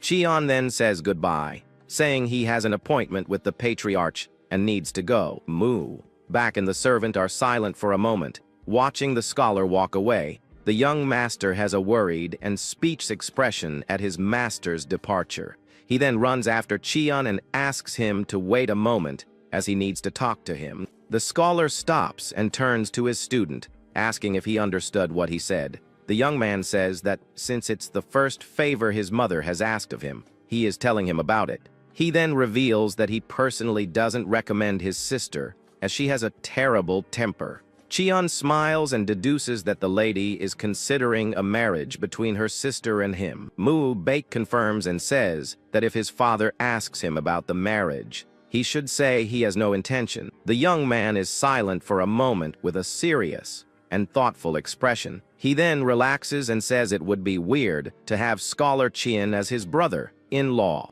The tutor is silent for a moment with a calm and enigmatic expression. The young master then says he just wants him to continue as his writing teacher, as he is now. He looks at the horizon with a sincere and determined expression in his eyes. Chien watches him with a smile, and the two are silent for a moment, enjoying the peace. The sun shines in the blue sky as Chien and Mu Baek walk through the clan's courtyard. The young master says his sister is very skilled in martial arts and beautiful, but also very impulsive. The scholar stops and observes the large palace before him with a thoughtful expression. He then feels the heat rising in his body and realizes he needs to check Mu Baek's energy soon. With a worried expression, he thinks he needs to see how much his student's energy has grown. The scene then shifts to a room where the patriarch is waiting for him and greets him warmly. Chien bows in respect and prepares to hear what the clan leader has to say. The patriarch then says he called him to give him an answer about what they discussed earlier. He asks if knowing the clan's secret techniques is a problem and offers a solution. With a chest in his hands, he asks what would happen if he gave him a status, so it would no longer be a problem. Chien is shocked and wonders if he's suggesting he become a member of the family. He then remembers the conversation about marriage and wonders if that's what the patriarch wants to talk about. The patriarch slams his hand on the table and says that from now on, Scholar Chien is no longer a mere scholar. The tutor is speechless at the clan leader's declaration, who looks at him intensely. The man from the Namlung clan then hands him a token of the patriarch's personal guardian, a symbol of absolute trust. Chien is shocked to receive the token and doesn't know what to say in the face of such an honor. The patriarch then asks what he thinks of the proposal and eagerly awaits his response. With a confident smile, he says that with this, neither the Council of Elders nor the Senate can have a problem with him. The shining token is a symbol of the patriarch's personal guardian, a position of great prestige. The two are silent in the room as the scholar processes the incredible proposal he received. With a shocked expression, Qian says the proposal is too much for him to accept. The patriarch says he has already seen the clan's secret techniques, which is enough to guarantee his demise. With a smile, he says that since the scholar will be of great help to the clan, they cannot let him perish. The tutor is silent for a moment, processing the proposal and the veiled threat. The leader of the Namgong clan explains that with the token, he can enjoy all the rights of the clan. Qian thanks him but says he doesn't know if he deserves such treatment and honor from the patriarch. The man from the Namgong clan says he also needs a justification to present to the Council of Elders. He then reveals he is bringing the scholar's mother there, and that he will see her soon, with the full support of the clan. With a gesture of respect, the tutor bows before the patriarch, thanking him deeply. With his eyes closed, he thanks the clan leader for his generosity and support. The scholar then goes out to the terrace and observes the landscape with new hope. He thinks that his mother is coming and that he needs to hurry to find the herbs to cure her. With a smile, he says it's been a while since he's seen her and that he wants to see her soon. Suddenly, Mu Bak appears and says they have a big problem to solve. He reveals that he's noticed people are calling him the Divine Dragon and that the rumors will spread. The young man wonders if soon everyone will call him the Divine Dragon, and a crowd acclaims him. With an embarrassed smile, he says he doesn't like pretending to be a good person. He then wonders if he should become a scoundrel, or if his destiny is to be the Divine Dragon. With a desperate cry, he asks his master to give him his teachings to guide him. Qian looks at him with a very blank, empty expression, uninterested in what is happening. Qian tells his student to listen carefully, because the scoundrel is him, and the Divine Dragon is also him. He then explains that an ordinary person would struggle to be just one of the two. But with an excited shout, he says that if he is young Master Namgong, the ultimate scoundrel, he can be both. With an enlightened smile, Mu Bak understands he must become a scoundrelly Divine Dragon. He laughs at the idea while the scholar looks at him with an expression of total disinterest. Suddenly, the young man realizes the contradiction and asks if a normal scholar wouldn't tell him not to act like a scoundrel. With a mischievous smile, Qian says there's nothing better than being able to act like a scoundrel when necessary. He explains that there are many things in this world that cannot be solved by just being a hero. Mu Bak is shocked by the depth of his master's words and looks at him with admiration. He then wonders if this is the mentality that allowed him to clash with the elders of the Murim Alliance. The young man runs towards Qian and asks him to check his pulse before he leaves. He catches up to him on the stairs and begs him to help with his condition. The young master explains he's on his way to meet Lady Zhang and feels something is wrong with his body. The scholar teases him and says Lady Zhang has a difficult atmosphere around her. He thinks this works out well, as he was curious about how much the Wuku star's energy had grown. With his student's wrist in his hands, he begins to check his energy with concentration. A bright green aura emanates from the young master as Qian analyzes his condition. The tutor realizes the energy of the 7 stars has become quite dense in his body. With a determined look, he thinks he just needs a little more to be able to absorb it. He then reveals that absorbing the energy of the 7 stars doesn't just mean prolonging his life. He reveals that the energy of the 7 stars combines with the heavenly martial body and manifests as new abilities. With a mischievous smile, he thinks that if Mu Bak's energy comes to him, it will become a new skill. The young master then asks where he is sick and if he should slow his heartbeat. The scene then shifts to a dark night with a full moon shining over the mountains and an isolated cabin. Suddenly, the cabin door bursts open and a group of cloaked figures invades the place. The white-haired woman shouts for guards and asks who did this to her men. One of her followers asks if the glacial holy body is safe after the attack. With an angry expression, the woman leads her group to the cave to check the situation. She is shocked to see the ice crystal completely shattered and empty. With wide eyes, She screams that the glacial holy body has disappeared and wonders how this happened. The woman can't believe what she's seeing and wonders how the crystal could have been broken. She then turns to her follower and asks if she has ever heard of the glacial holy body awakening on its own. The third guardian replies that nowhere in the palace records is there any mention of such a thing. With a furious expression, the woman orders her men to search the surroundings thoroughly. Suddenly, she turns and realizes someone is there, watching the scene from a distance. Her follower draws her sword and shouts, asking who is there, ready for combat. A mysterious figure with a torch in hand appears at the top of the cave, illuminating the place. She then says, "So this is where the young master hid the glacial holy body." The white-haired woman is surprised to recognize Elder Yu and asks what she's doing there. She then accuses her of coming to take her life, just as she did to the palace master. Elder Yu says it was an unavoidable choice, and that the young master knows this very well.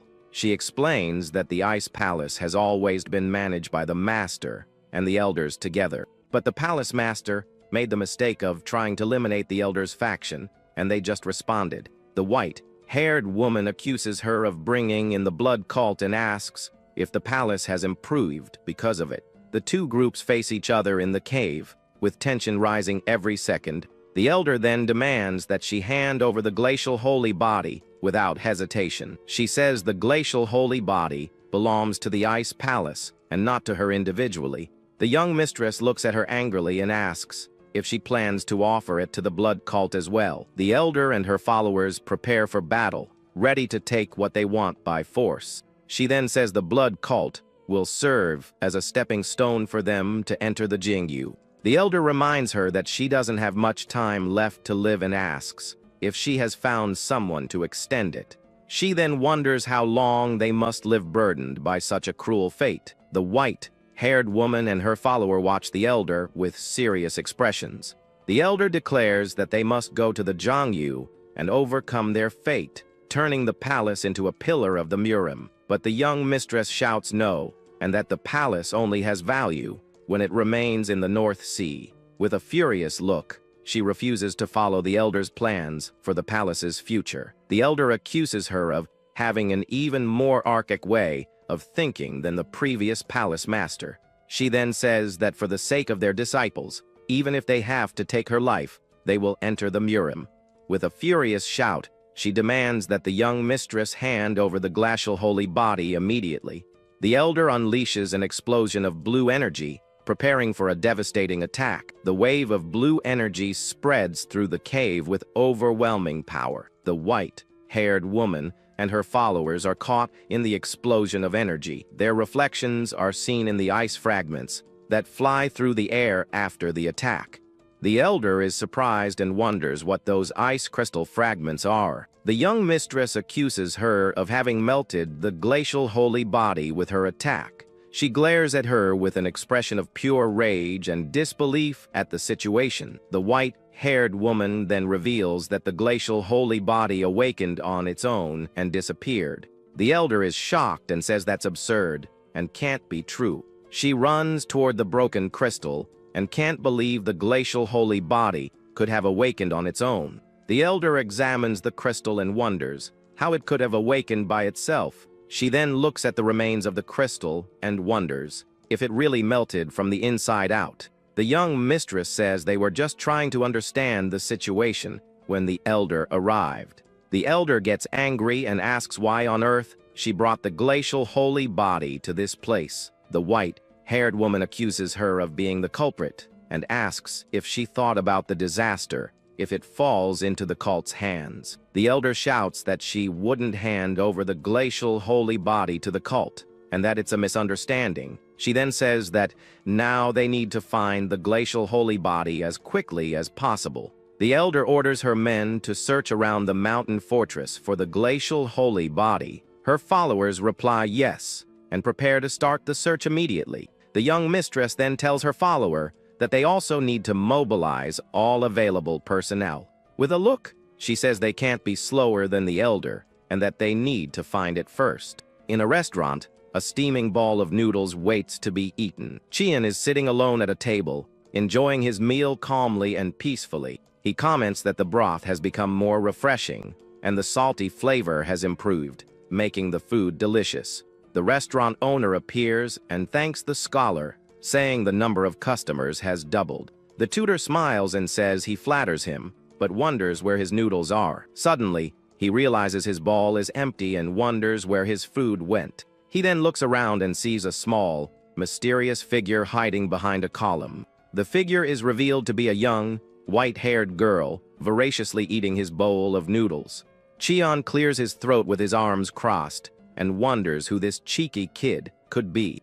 Bake appears and wonders where the girl went after stealing his master's food. The girl then scarfs down our hero's noodles with an impressive appetite. Cheon wonders just what kind of starved kid she is. He then gets the little girl's attention and she jumps, her mouth stuffed with food. Despite that, she seems to be really enjoying the meal and smiles, completely satisfied. Seeing how hungry she is, our boy decides to order 2 more bowls of noodles. Soon, a fresh, steaming bowl is placed in front of him. However, he barely gets a bite in before the girl is already showing him her empty bowl, asking for more. To prove it's all gone, she flips the bowl over on her own head. Faced with such an odd scene, our protagonist is left completely speechless. With a messy mouth, she asks for her benefactor's name. He introduces himself as Cheontae-san, and the girl says the name suits him. She then comments that the food seems to have astragalus and goji berries in it. Our hero is shocked,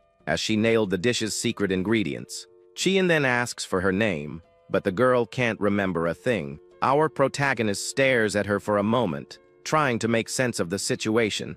With a gentle smile, he says he understands and pats her on the head, but the girl's expression suddenly twists into one of pure fury. She yells that you should never touch a woman's head without permission. Then she adds that's just what someone once told her, striking a weird pose.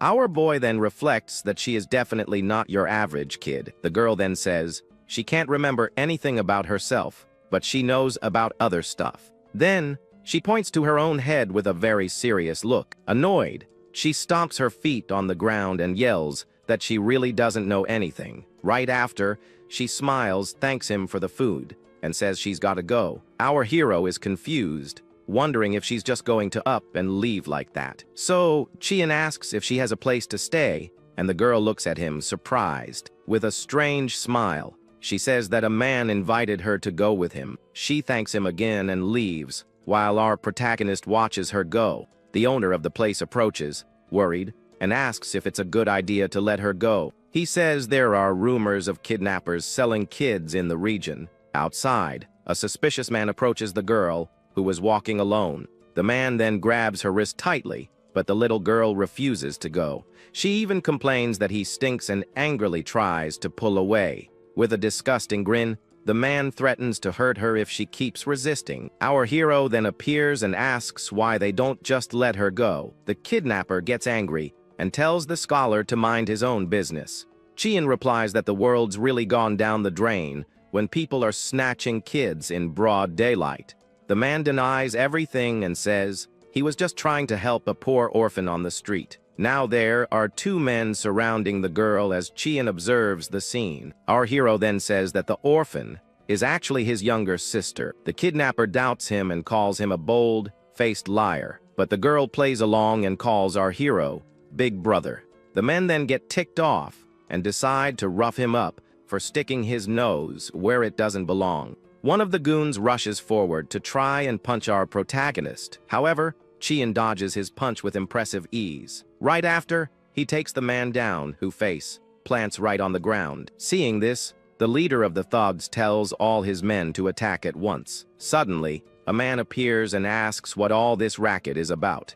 He seems to know the thugs and scolds them for being on the northern border. The man then recognizes our hero and asks what he's doing there. Cheon explains that the guys tried to kidnap his sister and a fight broke out. The newcomer is surprised to hear what the thugs did. Furious, he says he's punished them before, and now they're kidnapping people. The leader of the thugs doesn't like being told off and orders his goons to attack. The man then gets ready to show them the true fury of the North. Without any trouble, he single-handedly takes down all the kidnappers. After the commotion, our hero and the girl are safe in the courtyard. Our protagonist thinks that the girl has now become quite the dilemma for him. He notices that even in simple clothes, her beauty can't be hidden. Chien then realizes it's far too dangerous to leave her on her own. Our hero then stops walking and looks at the little girl. He crouches down a bit to be at her eye level. Chien then asks if she wants to stick with him until she gets her memory back. With a smile, she accepts because he doesn't stink like that other guy. Our protagonist finds her honesty important and smiles back. He then says that from now on, the deal between them is sealed. For all intents and purposes, he will be her older cousin, and she will be his younger cousin named Chien Yaon Seal. The girl really likes the name he chose for her. As they walk, Yaon Seal asks if she can hold his hand. Our hero agrees with a gentle smile on his face. As soon as he takes her hand, he notices something very strange. Yaon Seal's hand is ice cold, and he realizes she needs some kind of medicine. Our boy then tells her she's like a sister to him, but he makes the mistake of touching her head again. Angrily, she prepares to attack, but he quickly apologizes. Meanwhile, the pair is being watched by a mysterious figure. The woman from the Ice Palace doesn't understand their relationship. She wonders if the glacial sacred body has no survival instinct. Her servant thinks she only has the memories of a child and followed him out of kindness. The servant suggests they kidnap the girl at the right moment, but the master of the Ice Palace refuses, as the blood cult is also looking for her. She explains that they are in Hefei searching for the glacial sacred body. For now, the Namgan clan is the safest place for the girl. Meanwhile, our hero and Yaon Seal seem to be getting along very well. Her servant then asks if they shouldn't just take the glacial sacred body. The master says she's thought about it a lot, but there's no safer place in Hefei. Therefore, the fact that she's with the Namdan clan is an advantage for them. She then observes the clan's imposing fortress from a distance. Furthermore, she remembers that Elder Yu and the cults are also on the hunt. The entire city of Hefei has become a true whirlwind of events. Her biggest worry is Elder Yu, who can sense the girl's energy. The servant worries it's only a matter of time before the elder finds her. The master then reveals they need to use a special item to prevent that.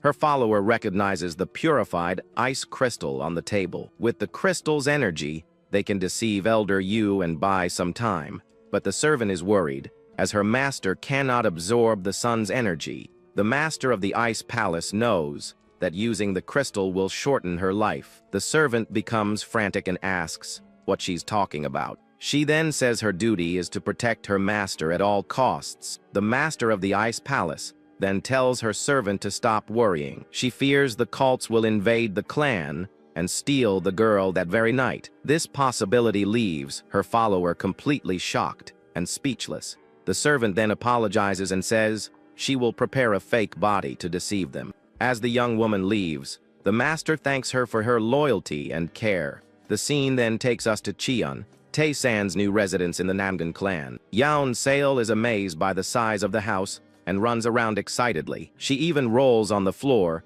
overjoyed with her new home. Cheon's servants watch the girl, not understanding what's going on. The servant Bin Bai then approaches and asks our hero who the girl is. He introduces her as his cousin who was in an accident and lost her memory. Our boy asks them to treat her well, even if she seems a little odd. Meanwhile, Yaon Seal lies on the floor and says how nice the place is.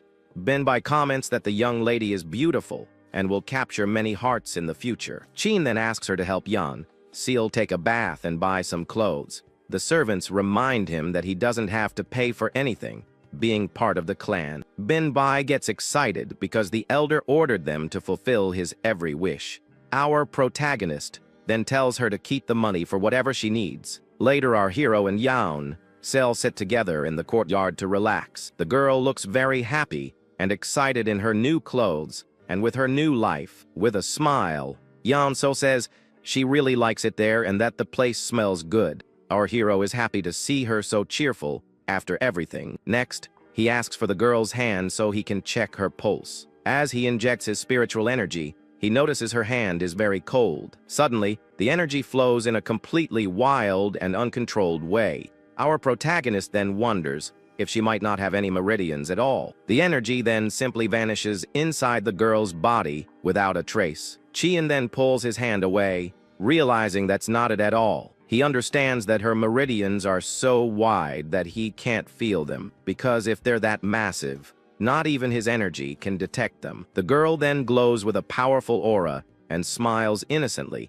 He finally understands that she possesses the legendary heavenly immortal meridian. This is a constitution that appears only once every 1,000 years, something that can only be achieved by those who ascend to the status of an immortal. Our hero then concludes that this is something that should only exist in theory. The only explanation is that she was artificially created by someone. He then wonders if an evil organization could have done this, because if that's true, she could become a disaster for the martial world. The girl senses the tension and asks her, "Brother, what happened?" Chien plays it cool and says he's going to prepare some medicine for her cold body. Our hero then asks the girl not to wander off, as he has to speak with the elder. He thinks that if it really is the heavenly immortal meridian, the girl is incredibly special, because with this constitution, she gets stronger just by breathing. This means her internal strength will accumulate naturally, which is just absurd. Soon, our protagonist heads to the Hall of Elders of the Namgan clan. Arriving there, he finds two men who greet him respectfully. The elder invites him in and says he was planning to meet with him alone. However, since a mutual acquaintance of theirs arrived, he called them both at once. The man then turns and greets our hero in a very condescending way. Chien recognizes him as Ku Jinha, a rival who bugged him in the past. Our protagonist then asks what that guy is doing there. Ku Jinha, with an air of superiority, reveals his new position as vice supervisor. Chien realizes the rumor about him being the grandson of the Murim Alliance elder is true. The guy thinks he's superior and wants to speak informally with our hero, but our protagonist cuts him off, saying they aren't in the Murim Alliance right now, and that it's rude to treat someone on temporary assignment with disdain. Ku Jinha gets angry and yells about respecting the chain of command. However, the elder steps in and scolds him for shouting at his guest of honor. The man is startled by the rebuke and immediately apologizes. He bows and admits he acted recklessly in front of the elder. The elder then turns to Ku Jinha, who is still bowing before him. In a serious tone, he tells the young man to stop picking fights and get to the point. Ku Jinha then reports that the blood and demonic cults are very active. He adds with a sly look that they seem to be searching for something. To the elder's shock, Ku Jinha reveals that their destination is the city of Hefei. Hearing this, our hero tenses up, because he knows exactly what they're looking for. Our hero then asks about the cults, and Ku Jinha wants to know why the Murim Alliance doesn't just handle it. Our boy questions why the audit department is even involved in this kind of mess. Ku Jinha turns to Chien and calls him Scholar Hong. With a mocking look, he asks if our hero is scared of the cults, little pawns. He goes on, saying that a simple scholar like him wouldn't understand the situation, and he even brags, saying that he's now working alongside the White Tiger squad. Ku Jinha laughs mockingly and says that, either way, Chien is no longer a junior supervisor. Seeing our boy's silence, his rival thinks he's finally made him understand his place. In his mind, he believes he's successfully intimidated our MC with his words. Suddenly, the elder slams his hand on the table and calls out for Scholar Xion, surprising everyone. He walks over, saying it's been a long time, and that Chien only came by to say hello. Ku Jinha is in shock, because the elder greeted our hero first, and in such a friendly way. He wonders what in the world is going on here, because the elder of the Namdan clan, who honors all warriors, is talking to him like an old friend. Ku Jinha gets annoyed because even he, with his higher rank, has to choose his words carefully. The elder continues,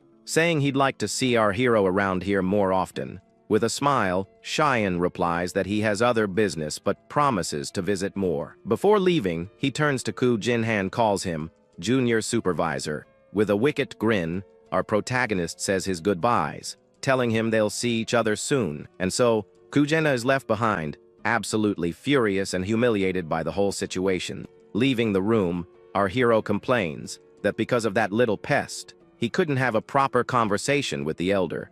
He then reflects that the blood and demon cults are searching for something valuable and wonders if they're after that. And then it hits him. He remembers the girl and her celestial immortal meridian. Just as he thought, he concludes that he needs to hide Yan Seal to keep her away from prying eyes. Suddenly, a fight breaks out with a red-headed young master yelling at Yan Seal about formalities. The guy confronts her, saying that even if she is Chayan's cousin, she can't just treat him so informally. Our protagonist watches the scene as the redhead complains that the girl is an obnoxious brat and wonders how Chayan could have a cousin like her. Yan Seal then bites the guy's arm hard, who screams, asking if they're even related because she has no manners. Chayan just watches the scene calmly with his fan, not getting involved in their squabble. He then steps away and explains that the girl has lost her memory, asking the young master to show a little understanding. The redhead then tells Yan Seal to apologize, since he treats her older brothers so well. The girl gets suspicious and asks if it's true that this guy treats our hero well. She then bows and apologizes, saying that because she's young, she didn't realize how amazing he was, but it was all a trick as she attacks him right after, screaming that he wanted to fool her to hurt her brother. The guy is shocked by the little girl's strength as she holds him by the head with ease. A servant arrives with tea and snacks, but finds the young master being attacked. He gets a headache and wonders if it's because he hasn't slept in the last few days, while Yan Seal makes a run for it. Later, our hero finds the young master, who looks totally wiped, and asks how the meeting with the girl went. The guy tells him not to even ask, because she wasn't in the herb room. And the weirdest part is that all the medical servants had also vanished, as if the infirmary had been completely abandoned. Our protagonist asks if there was really no one at the location. He then thinks that the Hall of 100 Herbs, closing down right after Yan Seal's appearance, is way too suspicious. Although he doesn't know for sure what the cults are looking for, he worries it might be her and wonders if he'll be able to protect her. After all, empty-handed, our boy can only handle second-rate fighters. He questions if the only option is to hide her well, unless he can boost his internal energy. Frustrated with the situation, he lets out a long sigh. The young master then asks what he's thinking about, but our hero plays it off. However, the redhead insists, saying he's ready to listen to his worries. Our protagonist then changes the subject and asks if the young master's head hurts. The guy explains that ever since his last duel, his chest has felt tight, and something seems to be blocked. Our boy gets excited and says, "Talk about perfect timing." The young master is completely confused by his reaction. Chayan then explains that it's a good thing he noticed before it was too late, because the star's energy has matured. With a sly grin, our hero says he's going to take that energy right now. The redhead asks why he's so happy, and Chayan tells him not to worry, as he's handled this kind of thing before. The scene then shifts to our protagonist's residence. There, the young master sits down to meditate with Chayan right behind him. The guy focuses while our hero prepares for the procedure. Finally, Chayan places a hand on his back, and a green energy starts to glow. With a devilish grin, our hero absorbs the young master's energy, and the green energy flows directly into his hand. Mubake then feels invigorated, as his head is clear and the fog has lifted. He then leaps to his feet, unable to contain his excitement, and he runs off to train, saying he's going to seek some enlightenment. Our protagonist finds it amusing and thinks that, despite everything, Mubake is always sincere when it comes to martial arts. Now alone, the spiritual energy he absorbed from Pang So-won intertwines with the new star energy from Namgun Mubake. Our boy then thinks that this is exactly as he read in the secret teachings, because the spiritual energy of the 7 stars grants new abilities to the celestial body. The first was the Void Palm, which took him a while to master, but he feels the second one will be easier since his body already knows how to react. Suddenly, he feels a new life force pulsing inside him. This is his new strength, and he's eager to test it out right now. Our hero then stands up and gets ready for the test. He approaches a giant boulder that was in the room, and he places his hand on it to feel its size and weight. He then calculates that a rock this size would need 3 or 4 warriors to move, but he wonders what would happen if he used his new life force ability. He then focuses on the rock, ready to discover the power of his new skill. Our hero then focuses and uses his new ability on the stone. A green energy emanates from him, and he believes he can move the rock at least a little. To his surprise, the giant boulder begins to levitate in the air with ease. Owlboy's jaw drops as he lifts the rock without any effort. He didn't expect it to be so easy and wonders if this strength is enough for pulling weeds. With this new ability and a wicked smile, he wonders what would happen if he got a sword in his hands. And he continues testing his strength, lifting the rock as if it were nothing. He finally understands why they say that mastering the 7 primordial energies makes a person almost indistinguishable from a divine immortal, because even with just 2 primordial energies, the increase in his strength is clearly visible. This is the power that can only be summoned by the wielder of the celestial martial Bodhi. Our protagonist then becomes thoughtful with this discovery, and he wonders if this means he's the only one who can control the 7 stars. He then rushes to the courtyard to test his new strength in motion. With his sword, he creates several energy slashes in the air with impressive speed. A wave of blue energy surrounds him. As he tests the limits of his new power, he realizes that by just increasing the rotation speed of the primordial energy, his power is already through the roof. With a satisfied smile, he holds his sword, which now glows with a new light. He then reflects that a heavy sword is slow and a fast one lacks power, but it has both. Our hero then realizes that the more he accelerates the rotation of the primordial energy, the more his power and speed increase exponentially. He then decides to test his new ability to its absolute limit, and he wonders what would happen if he used it with the limitless celestial sword technique. A wave of blue energy engulfs him as he executes the technique with perfection. Suddenly, he sees the image of a blue dragon behind him. He's shocked because even though it's a faint image, he can see it clearly. The description in the manual wasn't an exaggeration after all. It's just that until now, no one had managed to combine both strength and speed at the same time. The dragon roars majestically as our hero stares at it, impressed. Suddenly, the dragon's image vanishes, and he's left confused. He then spots Yahello in the courtyard, copying the blue dragon's movements. The dragon's energy transforms into cherry blossoms around her. Our protagonist watches the scene, fascinated by what he's seeing. Natural energy begins to gather around the girl, who continues to practice the movements with a gardening tool. Our hero wonders if this is her innate ability, the gift of the celestial immortal meridian. The girl then executes the movements with impressive grace and power. She creates pink energy slashes in the air with the gardening tool. Our protagonist is shocked because she's using the limitless celestial sword technique. Yahello then asks our hero if she should move the force to the left, because when she moves it to the right, something just shoots out of her hand. The energy then slices a flower in the garden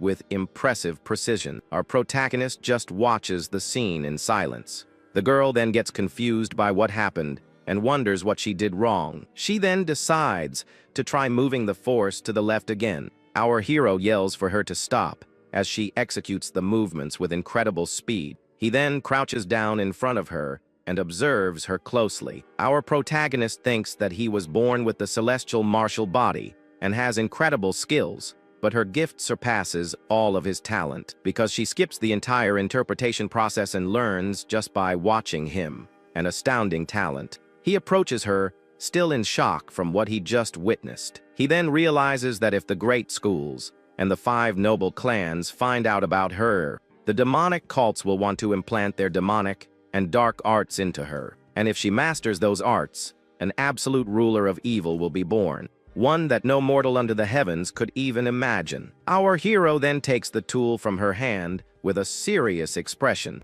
He then makes a promise to Yahello that she will never play with sticks in front of other people again. But in exchange, he promises to buy her noodles every single day. The girl gets excited at the idea of eating noodles every day and accepts immediately. Our hero then invites her to play with the sticks together in his room. Yahello is overjoyed and celebrates that her big brother is going to play with her. Our protagonist thinks that her incredible abilities awaken his scholarly curiosity. He wonders if she'll be able to blossom like the plum blossoms. He then remembers studying the 5 forms of the plum blossom sword in the Murim archives. But what she did so effortlessly is something only the masters of the Mount Hoa sect can achieve. Our protagonist is floored by the girl's natural talent. Yan Seal then says that the scent the dance leaves behind is really nice. She then gets closer to him and asks if there's anything else. Our hero laughs and wonders where in the world she came from. The girl gets confused and asks about herself. She then starts to think and remembers that the first thing she saw was when she opened her eyes in a cave, and she was surrounded by something white and cold. Our protagonist is startled and asks if she came out of ice. He is completely shocked, as he can't understand how a human could come out of ice. Suddenly, it clicks, and he realizes she is the sacred ice body from the Northern Sea Ice Palace. He then watches the girl practicing the movements with a wooden sword, and he wonders if Yan Seal really is the sacred ice body. If that's the case, then only the big shots of the Murim world, like the 9 great schools and the 5 noble clans, know of her existence, and our hero wonders how, with that kind of status, she ended up with him of all people. With his fan in hand, he just watches the girl from a distance. After so much training, Yan Seal ends up falling asleep on our protagonist's lap. He then thinks that he took her in out of pity, but discovered she has an incredible talent. Our boy wonders if she got so tired from using her natural energy, and he comes to the conclusion that a child with such an absurd talent will never have a normal life. With that in mind, our hero seems to make an important decision for her future. He then admits to himself that he's not sure if he can protect her all by himself. After all, he only sought the power of the 7 stars to extend his own life, because his original plan was just to live quietly as a simple scholar. Suddenly, Yan Seal stirs in her sleep and ends up grabbing onto our boy's clothes. She even murmurs in her sleep that Big Brother is delicious, probably dreaming about some food. Our hero then fills with determination and decides he won't hand her over to anyone who asks for her, even if she's a child who could cause a major catastrophe in the future. It seems that to protect her, our protagonist will have to use the full power of his celestial martial body. The scene opens in a peaceful garden where a few flowers are blooming under the sunlight. Next, we see the young, white-haired girl the hero took in, who seems to be practicing something. Suddenly, the girl stops and looks back suspiciously as a mysterious shadow appears in the background. The figure is then revealed to be the clan's patriarch, who stares at her with a serious expression. With a mischievous smile, the young girl isn't intimidated and looks ready for some trouble. The clan leader then approaches and asks who she is, as he's never seen her around before. But the fearless little girl calls him an old man and asks who he thinks he is. The man is surprised by her boldness, but is amused and reveals he's the owner of this place.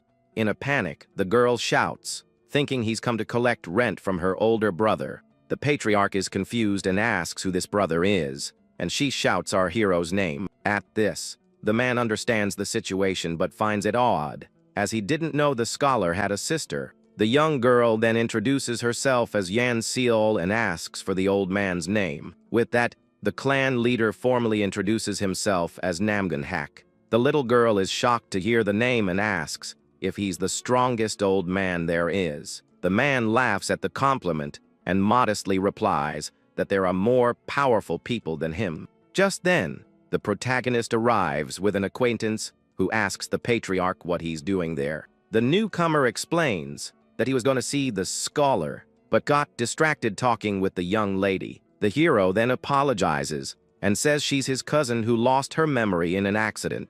The man puts his arm around her and comments that you can't tell what she's been through. He says the trauma was so bad she forgot her manners, while the young girl looks irritated. The patriarch laughs and says he found the conversation pleasant because she reminds him of his children. With a smile, he comments that looking at the little girl reminds him of young Mu Bake. The acquaintance then sends her to her room, saying there are dumplings there, and the young girl gets excited. With that, the little girl runs off happily, shouting that she wants to eat the dumplings. The clan leader laughs out loud and comments that he's never seen a girl as charming as her. Now inside the room, the young girl devours the food, while the man watches her with a smile. Next, the little girl kneels before him as a sign of respect, and he points to the paintings. Outside, the patriarch watches the sunset with a serious and thoughtful expression. Meanwhile, Bake is training intensely and doesn't even notice his master's presence.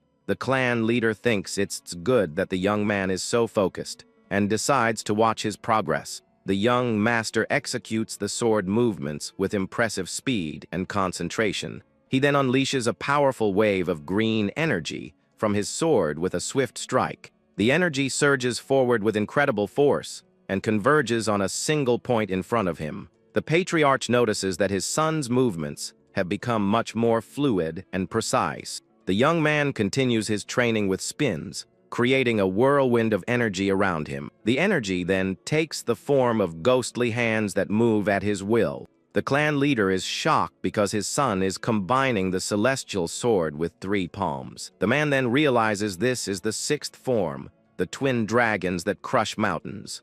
With a confident smile, the young master finishes his move and says he's ready. The young man's eyes shine with a new determination and power after his intense training. The young master unleashes his attack and surprises his father, who is enveloped in green energy. With that, the powerful blast of energy hits the roof with a great impact. Shocked, the young man calls out for his father, worried about what he's just done. But the patriarch appears behind him and praises his growth in such a short time. With a confident look, the clan leader asks if he thought an attack like that would hit him. He then asks how he achieved such an advancement, and the young man credits it all to the scholar. In a flashback, he explains that he interpreted the twin dragons, the crush mountains technique, but his internal energy wasn't connecting, and that's when the tutor gave him some crucial advice. The hero advised him to use his right hand for the boundless celestial sword, and his left hand for the 3 palms, which left the patriarch completely shocked. The clan leader realized the scholar understood the essence of the technique and praised his insight. With his hand on his chin, the man becomes thoughtful, processing the tutor's genius.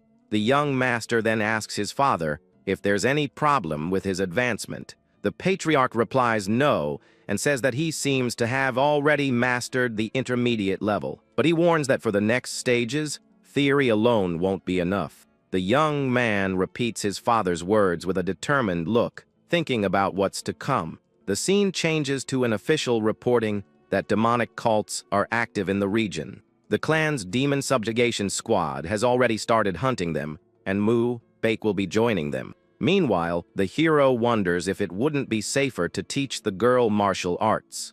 The scene then cuts to the scholar and his cousin in a forest clearing. In a clearing, our hero and the little girl are together while she eats a snack. The scholar then approaches and asks if she remembers the dance he taught her. With a serious expression, he asks her to concentrate and recall what he said about it.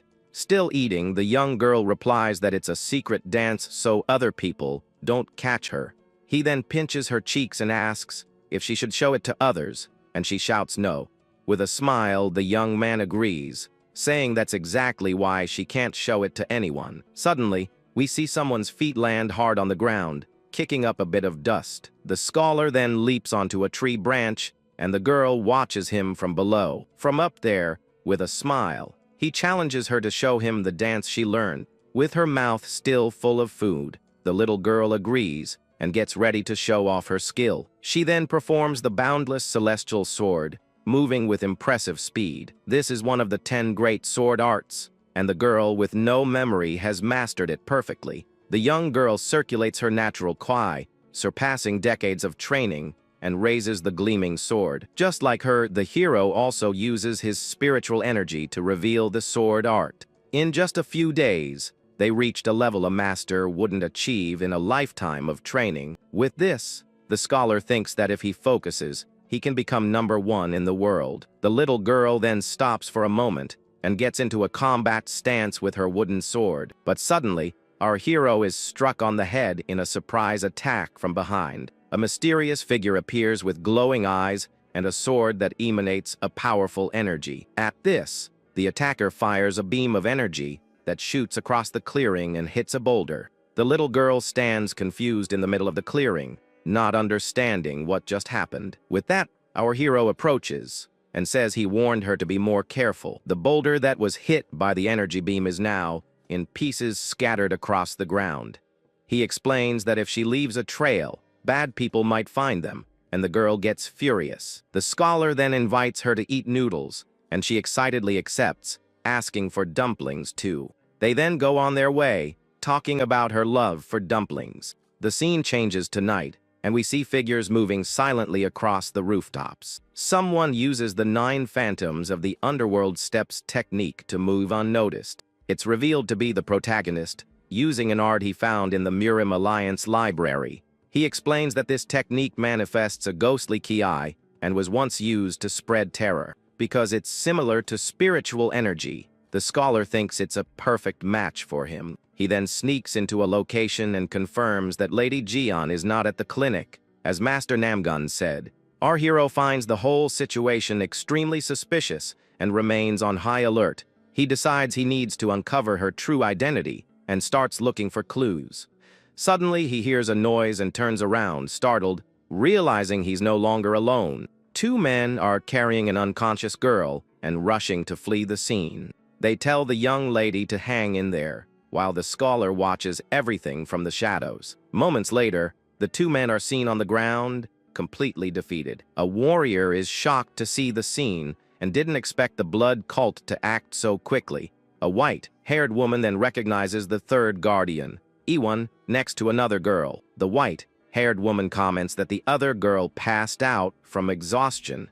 At this, the warrior approaches and informs his mistress that her wound has opened up again. We see a large cut on the woman's leg, and she says the bleeding won't stop. She then orders her subordinate to take the other girl and get out of there as fast as possible.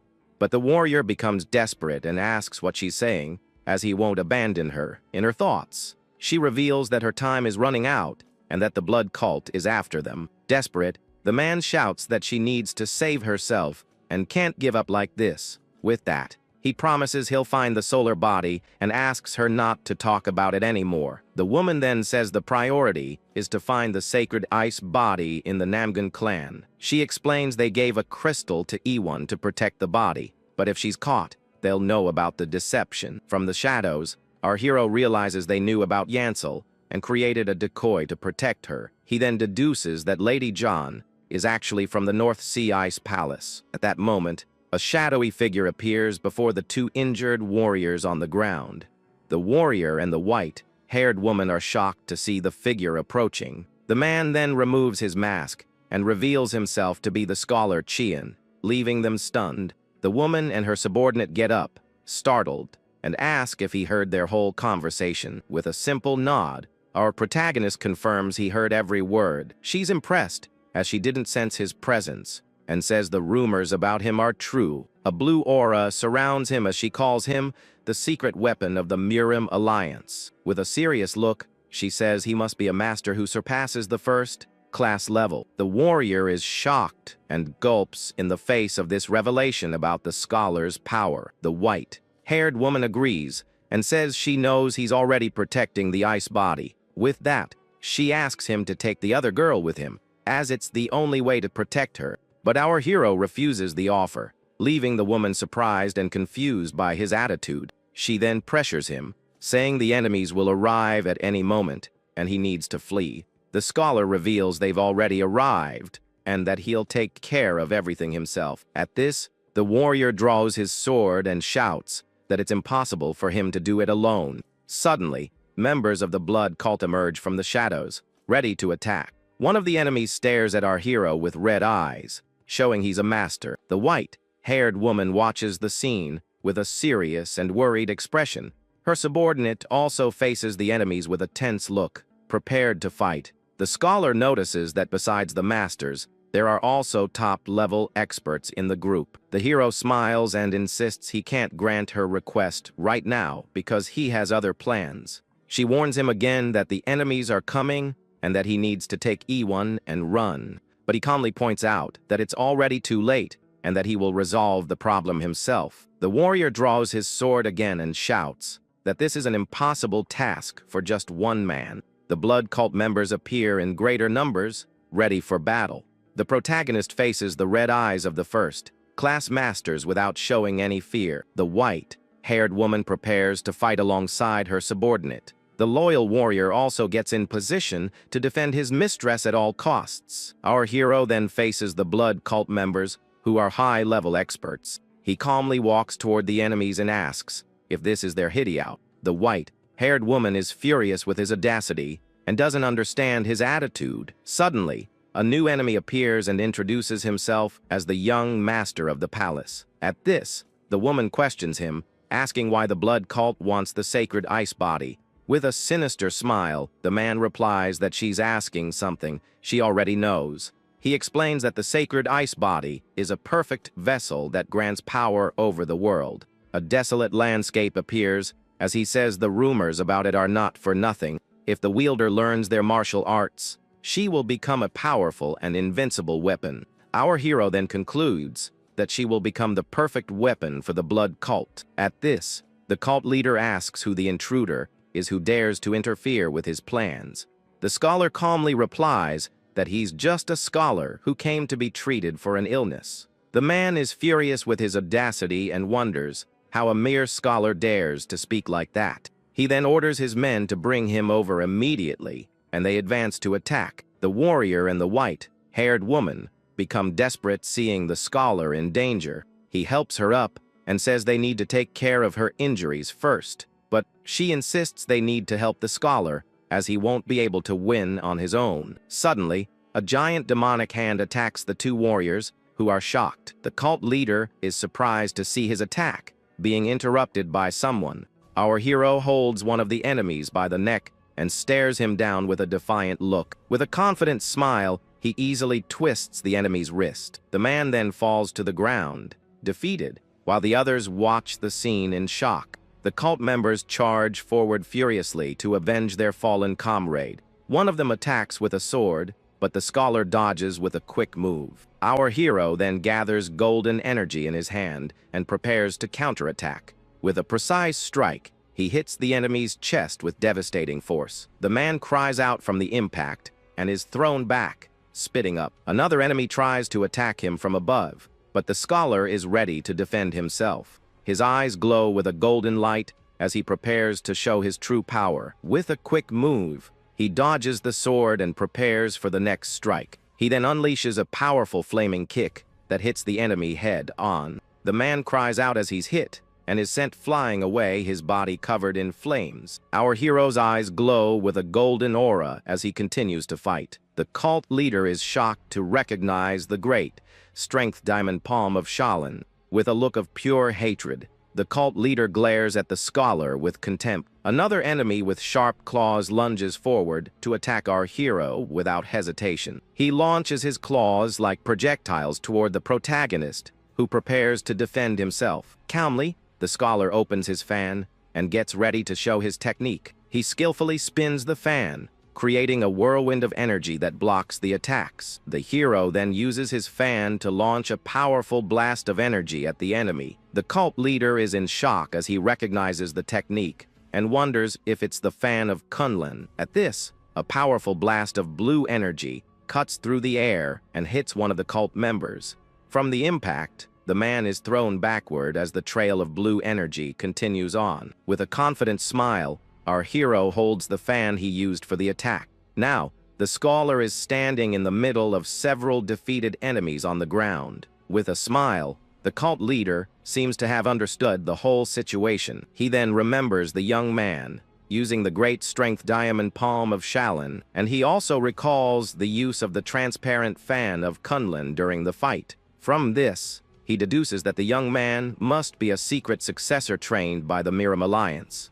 Our hero turns around, surprised, and wonders if the accusation is really meant for him. The enemy shouts that it's useless to deny it, and asks how someone can master the arts of both Shaolin and Kunlun. The young man reflects that because he had access to the secret library and studied various arts, his enemy's assumption is quite reasonable and actually makes sense. Holding his fan, he confirms that the cult leader is correct in his assumption. The enemy's eyes widen at the confirmation, and he says that on top of that, there's still more. The scholar draws a sword and reveals that the swordsmanship, art he will now use, belongs to the Namgan clan, leaving the adversary completely shocked with the revelation. Completely furious, the cult leader calls him an insolent and audacious brat. The scene changes, and our hero questions the woman from the ice palace about how they were found. With a smile, he calls her knave and asks who else could have spread the information.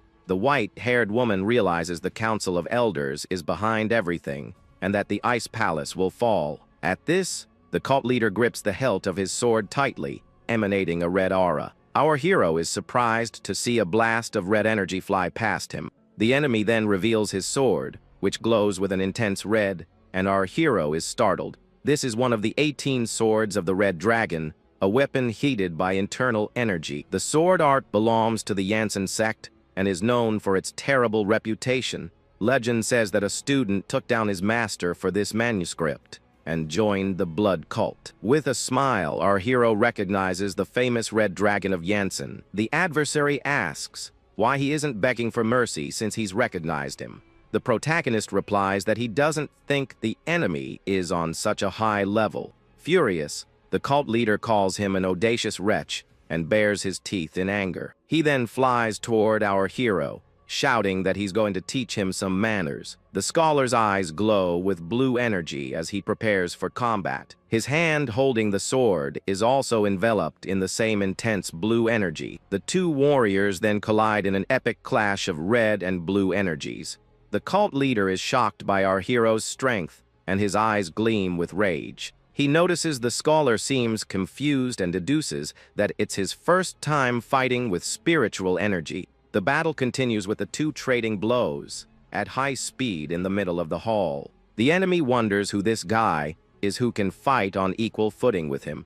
He realizes that not even the masters of the Namgang clan had swordsmanship at this level. The enemy then wonders if the young man before him is stronger than his elder. Furious, he shouts that it's impossible and refuses to believe that a mere scholar could surpass him. The confrontation continues intensely, with the two trading blows at high speed. Our hero feels his opponent's incredible internal energy as he defends himself. He feels that with every blow, a powerful fire demon is trying to consume him. To defeat his adversary, he realizes he'll have to risk everything he's got. With a determined smile, he prepares to risk it all and win this fight. His sword now glows with a mix of blue and green energy, showing a new power. He then prepares to use the powerful boundless celestial sword. Suddenly, a huge blue energy dragon appears, and he reveals it to be the 8th form. The adversary is completely shocked and breaks into a cold sweat in the face of this immense power. With his eyes glowing, our hero raises his sword to the sky, preparing the final attack. He then names his technique the Dragon and Tiger Tsunami. A huge column of energy descends from the heavens with devastating power. The energy completely envelops the area, with the protagonist at the center of the attack. The blow lands a direct hit, and the cult leader cries out as he's completely overwhelmed by the energy. With his eyes glowing blue, our hero prepares to end the fight once and for all. Then, with a quick and precise movement, he defeats his opponent, who falls with no chance to fight back. He then lands victoriously on the ground, with the body of his defeated enemy just behind him. The white-haired woman and her subordinate are shocked to see the young man's power. She then thinks that her suspicions about him were right all along. The young woman finally understands that he is the Murim Alliance's secret weapon. With that, the scholar stands victorious as the two people watch everything unfold. The warrior then shouts his young mistress's name, worried about her condition. He points to the bleeding on her leg, but the young woman says everything is fine. The woman is startled, as she didn't expect the young man to approach them. Coming closer, the young man asks if he can take a look at her injury. The young woman gets a little embarrassed, but agrees to the boy's request. With that, he touches her leg, and a green energy begins to heal the wound. It's explained that normal internal energy cannot reach the blood vessels, but the spiritual energy the young man possesses can even reconnect ruptured veins. The scholar says he had heard some rumors and is now sure of everything. He then reveals that she possesses the triple yin cold spirit meridians. This rare condition only appears in the direct descendants of the Ice Palace Master. And without the energy from someone with a solar meridian, a person with this condition ends up passing away early. He notices the lack of warmth in the young woman's body and understands the seriousness of the situation. The cold energy spreading through her is so strong that the girl could pass on at any moment. With that, the young man continues to apply his spiritual energy to the woman's injury. Her subordinate is shocked to see that the bleeding has stopped completely. At that, the scholar advises her not to use her leg for a while to avoid problems. The two then thank the young man, who tells them not to worry about it. However, he has a question and wants to know why they created a fake sacred ice body. The young mistress remains silent with a sad and thoughtful expression on her face. In a flashback, she explains that the palace master gave her life to protect the sacred body.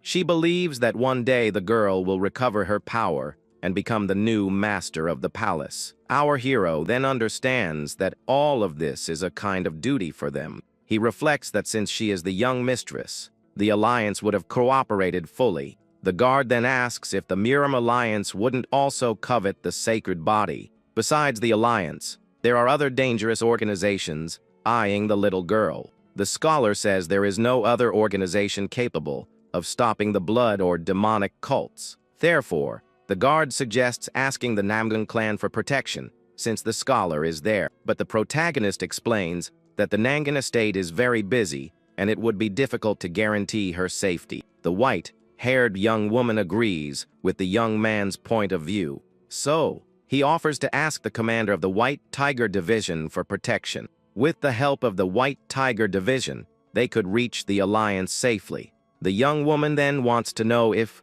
in the future, he would hand over the sacred ice body if someone asked. The young man replies that, to him, the sacred ice body is not a simple object. To the scholar, she is just a little girl who lost her memory and sees him as a big brother. He states that if one day the little one wishes to leave, he will have no reason to stop her from going. The young mistress is moved by his answer and thanks him, but her body gives out, and the guard becomes worried. Seeing the situation, the protagonist says they need to find a carrier of the solar meridian quickly. The subordinate is shocked and asks how the young man found out about her condition.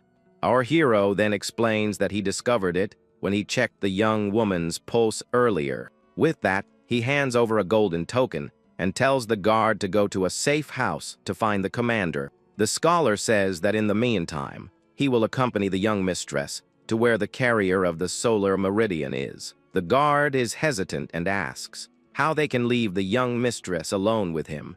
With a serious look, the protagonist states that they don't have much time and asks him to follow his suggestion. The white-haired woman agrees and tells her protector that it's best to follow the young man's orders. The guard, still holding the token, says he also has a question for the young man. Our hero just stares at him in silence, waiting to hear what he has to say. The subordinate then asks if he is the secret martial artist of the Murim Alliance. With a smile, the young man replies that he is just a simple scholar and doesn't know what he's talking about. The guard smiles and says that confirms everything, and that his way of hiding his identity is impressive. Our protagonist is confused and doesn't understand anything the guard is saying. Seeing the man's admiration, the scholar just sighs and tells him to forget about it. With the decision made, the young man prepares to leave through the window in a hurry. He then says that now they need to hurry and find what they're looking for. Looking back, he sees the young woman and her guard ready to leave as well. With a sigh, the scholar comments that this kind of thing really isn't his style. The scene then changes to a beautiful full moon night over the city. With the girl on his back, our hero leaps across the rooftops at high speed. She then asks how much longer until they arrive, and he replies that they are almost there. The young man reveals that there should be several carriers of the solar meridian where they are going. The woman is shocked to hear that there are multiple carriers in the same place. He continues on his way, jumping nimbly over the city's rooftops. When they arrive, the young mistress is surprised to see that the location is a government office. An official greets them, and the protagonist hands over the golden token he received. The young woman then asks the scholar why they are there in that place. With his fan in hand, he explains that carriers of the solar meridian have a lot of yang energy. He gives the example of martial artists who control this energy through cultivation, but among common people, this energy often leads them to become criminals. The young woman then understands and asks if the carriers they are looking for are in prison. With a smile, he confirms, and she wonders how they will manage to get into the prison. The official then approaches and asks what brings them to such a humble place. The man promptly offers to help and invites them to enter the premises. With a smile, the official guides them inside the place, while the young mistress watches everything carefully. The scene focuses on a lantern illuminating the dark and gloomy prison corridor. The scholar and the white-haired young woman walk through the wooden hallway of the place. At that, our hero's footsteps echo through the silent corridor as he approaches the cells. He then stops and looks inside a cell, surprised to see the prisoners there. With a determined look, the young man confirms that he has finally found the people he was looking for. He turns to a guard and asks if it would be possible to go inside to see the prisoners. The guard is confused, but the young man confirms and says the local magistrate has already given permission. He then reveals that they are warriors from the Namgan clan to reassure the guard. The man is shocked and apologizes for not having recognized the clan's warriors. With that, he hurries and says he will open the gate for them immediately. Inside the cell, a prisoner with bright red eyes notices their presence. The young woman also looks inside and is surprised to see there is a woman among the prisoners. The guard then opens the cell and invites them to enter with a smile on his face. The protagonist then enters the cell area to examine the prisoners up close. Suddenly, two prisoners jump towards him in a surprise, coordinated attack. The scholar's eyes glow with a green energy, indicating he is ready for combat. He then takes his fan and imbues with his powerful spiritual energy. With a swift movement, he attacks the two prisoners simultaneously with his fan. The men cry out in pain as they are struck by the young man's powerful energy. Two prisoners charge furiously at the young man, who remains calm as he observes their desperate move. At that moment, the hero's eyes glow with an intense green light, and he prepares to react with superhuman speed. With an agile movement, the warrior lands a powerful blow on one of the aggressors, and already moves on to the next target. He then grabs the opponent's face firmly, and spiritual energy begins to emanate from his right hand. The young man uses his strength to throw the man against the wooden wall, and the impact leaves the enemy unresponsive. In the cell, we see the scholar holding the prisoner while the other watches, terrified, from the floor. With a serene and focused look, the protagonist shows that he has complete control of the situation in that gloomy place. At that, he takes a firm step forward, and the sound of his boots echoes through the room, making the atmosphere even more tense. The surviving inmate starts to complain about the treatment, but his voice trembles with the fear he is feeling. Without wasting time, the young man hits a pressure point on the man's neck with just 2 fingers to silence the talker. The prisoner falls unconscious immediately while the hero observes the result of his quick and precise strike. With a serious expression, the young man reflects on the audacity of those criminals who tried to attack him by surprise. He then turns to the white-haired young woman and says that everything is now properly prepared for what's to come. The young mistress just watches, ready for the next step. Sitting on the floor, they begin the transfer process, and a bright yellow aura appears around the group. At this moment, the woman enters a deep state of meditation as she absorbs the vital energy of the carriers. Her focus is total, and she keeps her hands in a specific position to ensure the absorption is done correctly. Exhaling slowly, the young woman feels the power flowing through her body, and her expression becomes much more relaxed. Then, the girl stands up and thanks the scholar, saying that thanks to his effort, she was able to overcome the crisis. The hero smiles and states that her life has been extended, but warns that she must absorb the rest of the energy at the Alliance. He assures her that there will be plenty of resources at their destination and smiles, showing total confidence in the plan. With that, the young woman observes him in silence as she reflects on the young man's hopeful words. The scene focuses on the city bathed in moonlight, creating a calm and peaceful view in the middle of the night. At that moment, the hero pushes off with his feet forcefully and leaps from the roof, beginning a swift journey, carrying the woman on his back. The scholar crosses the skies with impressive agility. As they fly through the air, his companion questions the warrior, and he keeps his gaze fixed on the path ahead. At that, the young mistress admits that she had previously observed his routine with the little girl. A memory then appears of the two playing cheerfully, as if they were real siblings. She reflects that this piece was something so precious that she didn't have the heart to interrupt the moment. For the white-haired young woman, it would be much better to let the little one live freely and away from conflict, but she warns that if the young man ever uses the child for evil, she herself will come back for her. With a firm look, the hero agrees and states that parents don't own their children's lives or fates. In another thought, we see the protagonist teaching that every child has their own independence. He believes that respecting this free will is what truly defines a real guardian. The woman is struck by this modern way of thinking and realizes that this man is very special. Flying towards the palace, she feels that the little one will be in good hands under the warrior's protection. Then, the young man lands gently in the courtyard, being watched from afar by a guard on duty. They walk together along the outer corridor, while the sentinels follow the pair's every move. At that instant, the great hall doors open, revealing an intense light coming from inside. Upon entering, the group finds the commander and other leaders who were already waiting for them seriously.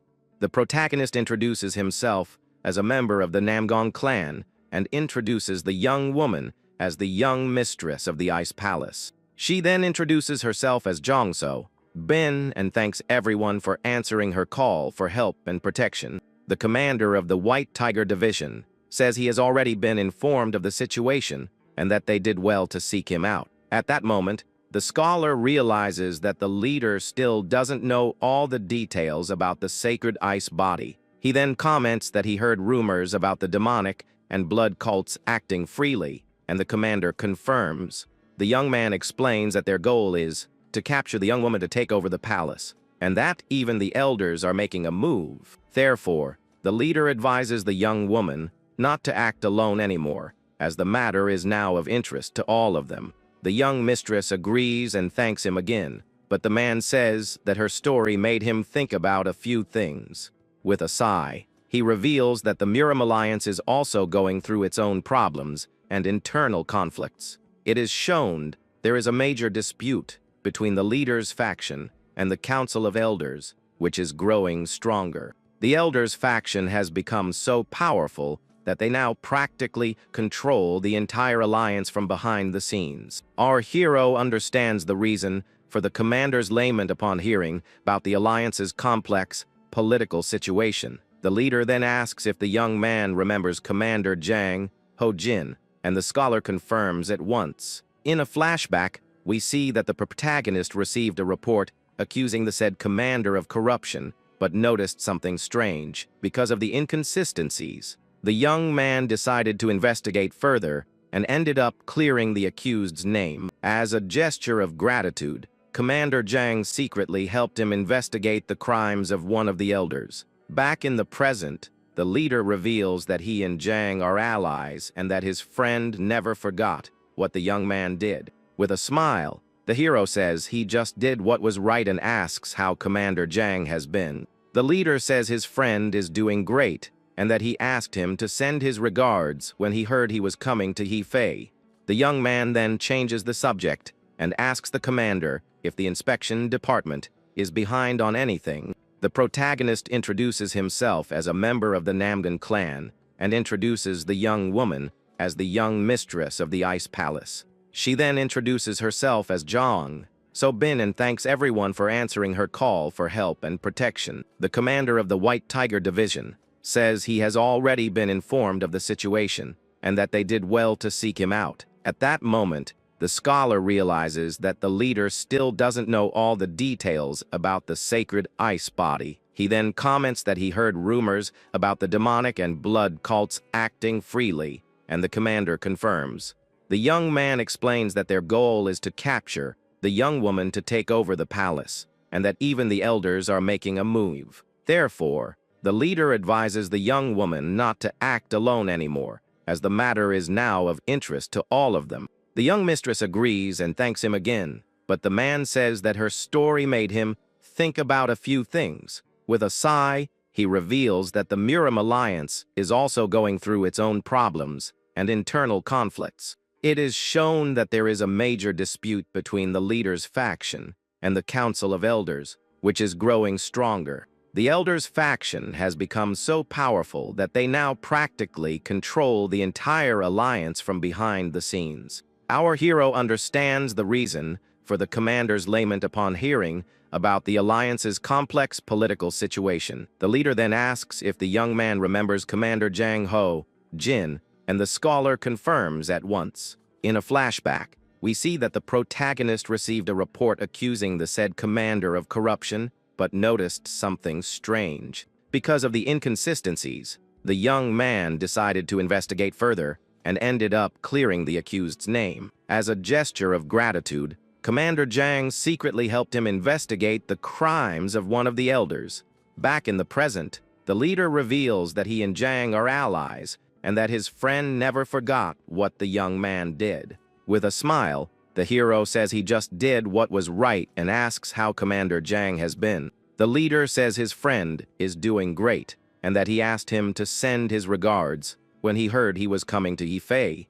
The young man then changes the subject and asks the commander if the inspection department is behind on anything. The place was so full of tourists that the region's commerce was booming absurdly. 1/3 of Soho's commercial rights belonged to the Namgung clan, and the rest was divided. The Blue Dragon Gate also had a share of these business rights in the region. But Elder Gaul hired several martial artists from the Murim alliance to help his faction. In exchange for this help, the corrupt elder lined his pockets with an enormous amount of money. With the elder's support, the Soho clan began to invade the Blue Dragon Gate's territory. But when the elder left power, the weakened clan had to return all the territory. Now their plan is to accuse the Blue Dragon Gate of allying with the demonic cult to drive them out. Since they no longer have the same power as before, the plan is to use false accusations to win. The protagonist realizes they also want to accuse a delinquent of being a cultist. Repeating the elder's name, the young man remembers all the problems he has caused in the past. His battle against the elder during his inspection days ended in mutual destruction for both sides. Because of this, the elder lost his position, and our hero was forced into rotational duty. With his hand on the book, he thinks that all that conflict was already behind him. But now the young warrior realizes that his enemy's reach is greater than he imagined. He sits in the room, reflecting on how his rival's corruption still haunts him. The full moon in the sky represents a moment of clarity amidst so many problems and conspiracies. Looking out the window, he understands that the elder's influence has extended all the way to the city of Hefei. At that, the hall door opens, and the light from outside illuminates the interior of the room where he is. The commander and his subordinate enter the room and seem surprised to find the young man there. The commander asks if the young man's business went well, and he thanks the leader for his consideration, but the man says it wasn't out of consideration and that he was just taking care of some urgent matters. With that, the commander and the scholar fall silent for a moment, exchanging serious and thoughtful glances. The leader then wants to know the young man's opinion on everything he just discovered in the files. Our hero replies that after analyzing the documents, the complaint against the Blue Dragon Gate must be false. The commander lets out a wary sigh as the two continue their conversation in the palace courtyard. He then reveals that the Blue Dragon Gate has direct connections to the Alliance leader, and the young man is shocked. It turns out that the gate's master is the Alliance leader's half-brother, which explains a lot about the plot. With this new information, everything becomes clear to the scholar, and he understands it's a major power struggle. The clan's flag sinks slowly into the water, symbolizing all the secrets that were hidden. Underneath it all, the real conflict was between the Alliance leader's faction and that of the corrupt elders. He gets frustrated because even with the cults on the move, they are still wasting time with power games. The scene then focuses on the two standing in the courtyard of the Grand Palace under that night's starry sky. Suddenly, a group of people arrives, and the young man is surprised to see it's the inspection department.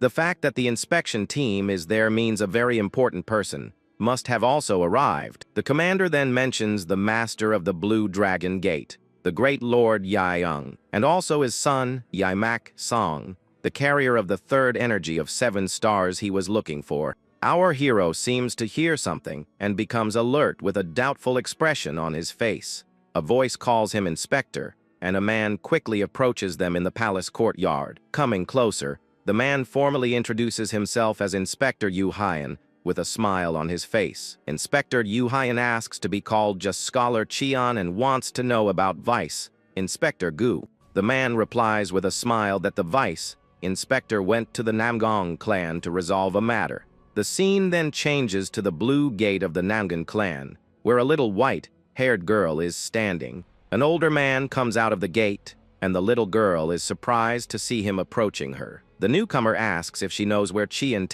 San went, but the girl simply denies it. Then he wants to know her name, but the girl responds by asking for his name first. She explains that she learned the correct etiquette is to introduce yourself before asking for someone's name. With a confident pose, the little girl continues her lesson on good manners for the older man. The man glares at her with an irritated expression as she says that speaking rudely to younger people is wrong. She then reflects out loud that only ill-mannered brats would act that way. With a furious look, the little girl asks directly if he had a poor upbringing at home. The man explodes with anger, calling her a sassy brat, and she responds in kind, calling him ugly. He asks ironically if she learned that in her etiquette classes, and the young lady denies it with a defiant look. The girl says she learned that if someone curses you, the right response is to curse them right back. The fellow then questions if her etiquette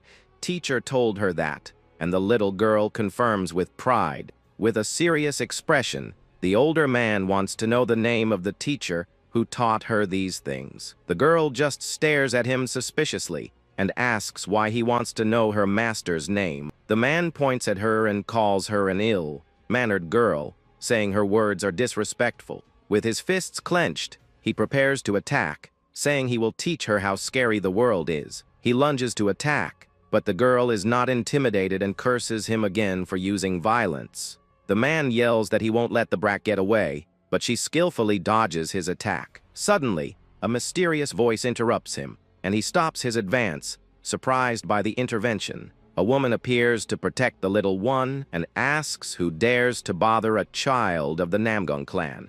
The aggressor is shocked by the revelation and wonders if the little girl really belongs to that clan. Hiding behind her protector, the girl makes a face and sticks her tongue out to taunt the man. The fellow then asks who the woman is that appeared to defend the girl with such authority. At that, the clan leader appears and says she is his wife, questioning if there is a problem there. The man's expression freezes as he realizes he is standing before the powerful head of the Namong clan. He then understands everything and stammers as he realizes the woman is the clan's matriarch. The leader's wife glares at him with a serious and cold look, showing she didn't like the commotion at all. The aggressor throws himself on the ground in desperation and begs for 1,000 apologies for not having recognized the matriarch. With a blue aura emanating from his body, the clan head says he has always respected the Murim alliance, but he shouts furiously that he will not forgive someone who invades his home and tries to harm a child. Trembling with fear, the man tries to justify himself, saying the little girl was very insolent to him. The leader doesn't want to hear excuses and orders the guards to drag him out immediately. Promptly, 2 guards appear and confirm they will carry out their master's order. One of the guards then grabs the man's arm forcefully to take him away unceremoniously. Being dragged away, he screams desperately for them to let him go while calling for the clan head. The man then reveals that he is the vice inspector of the Murim Alliance in an attempt to save himself from punishment. Ignoring the commotion, the leader turns to little Yeo, Seal, and asks if she is all right. With a victorious smile, the little girl says the man was just loud and obnoxious. Hearing this, the vice inspector is completely shocked and speechless at the girl's attitude. At that, the guards throw him out of the clan's gates without any mercy. The two protectors then warn him never to set foot near that area again. Lying on the ground, he wonders who that person was as the guards give a final warning. People on the street begin to watch the scene and gossip about the man lying on the ground, with his hand on the dirt. The man fills with fury over the humiliation he just endured. He then grinds his teeth in hatred, thinking about how he was treated by everyone there. His eyes glow red, and he swears revenge against the Namgong clan for everything that happened.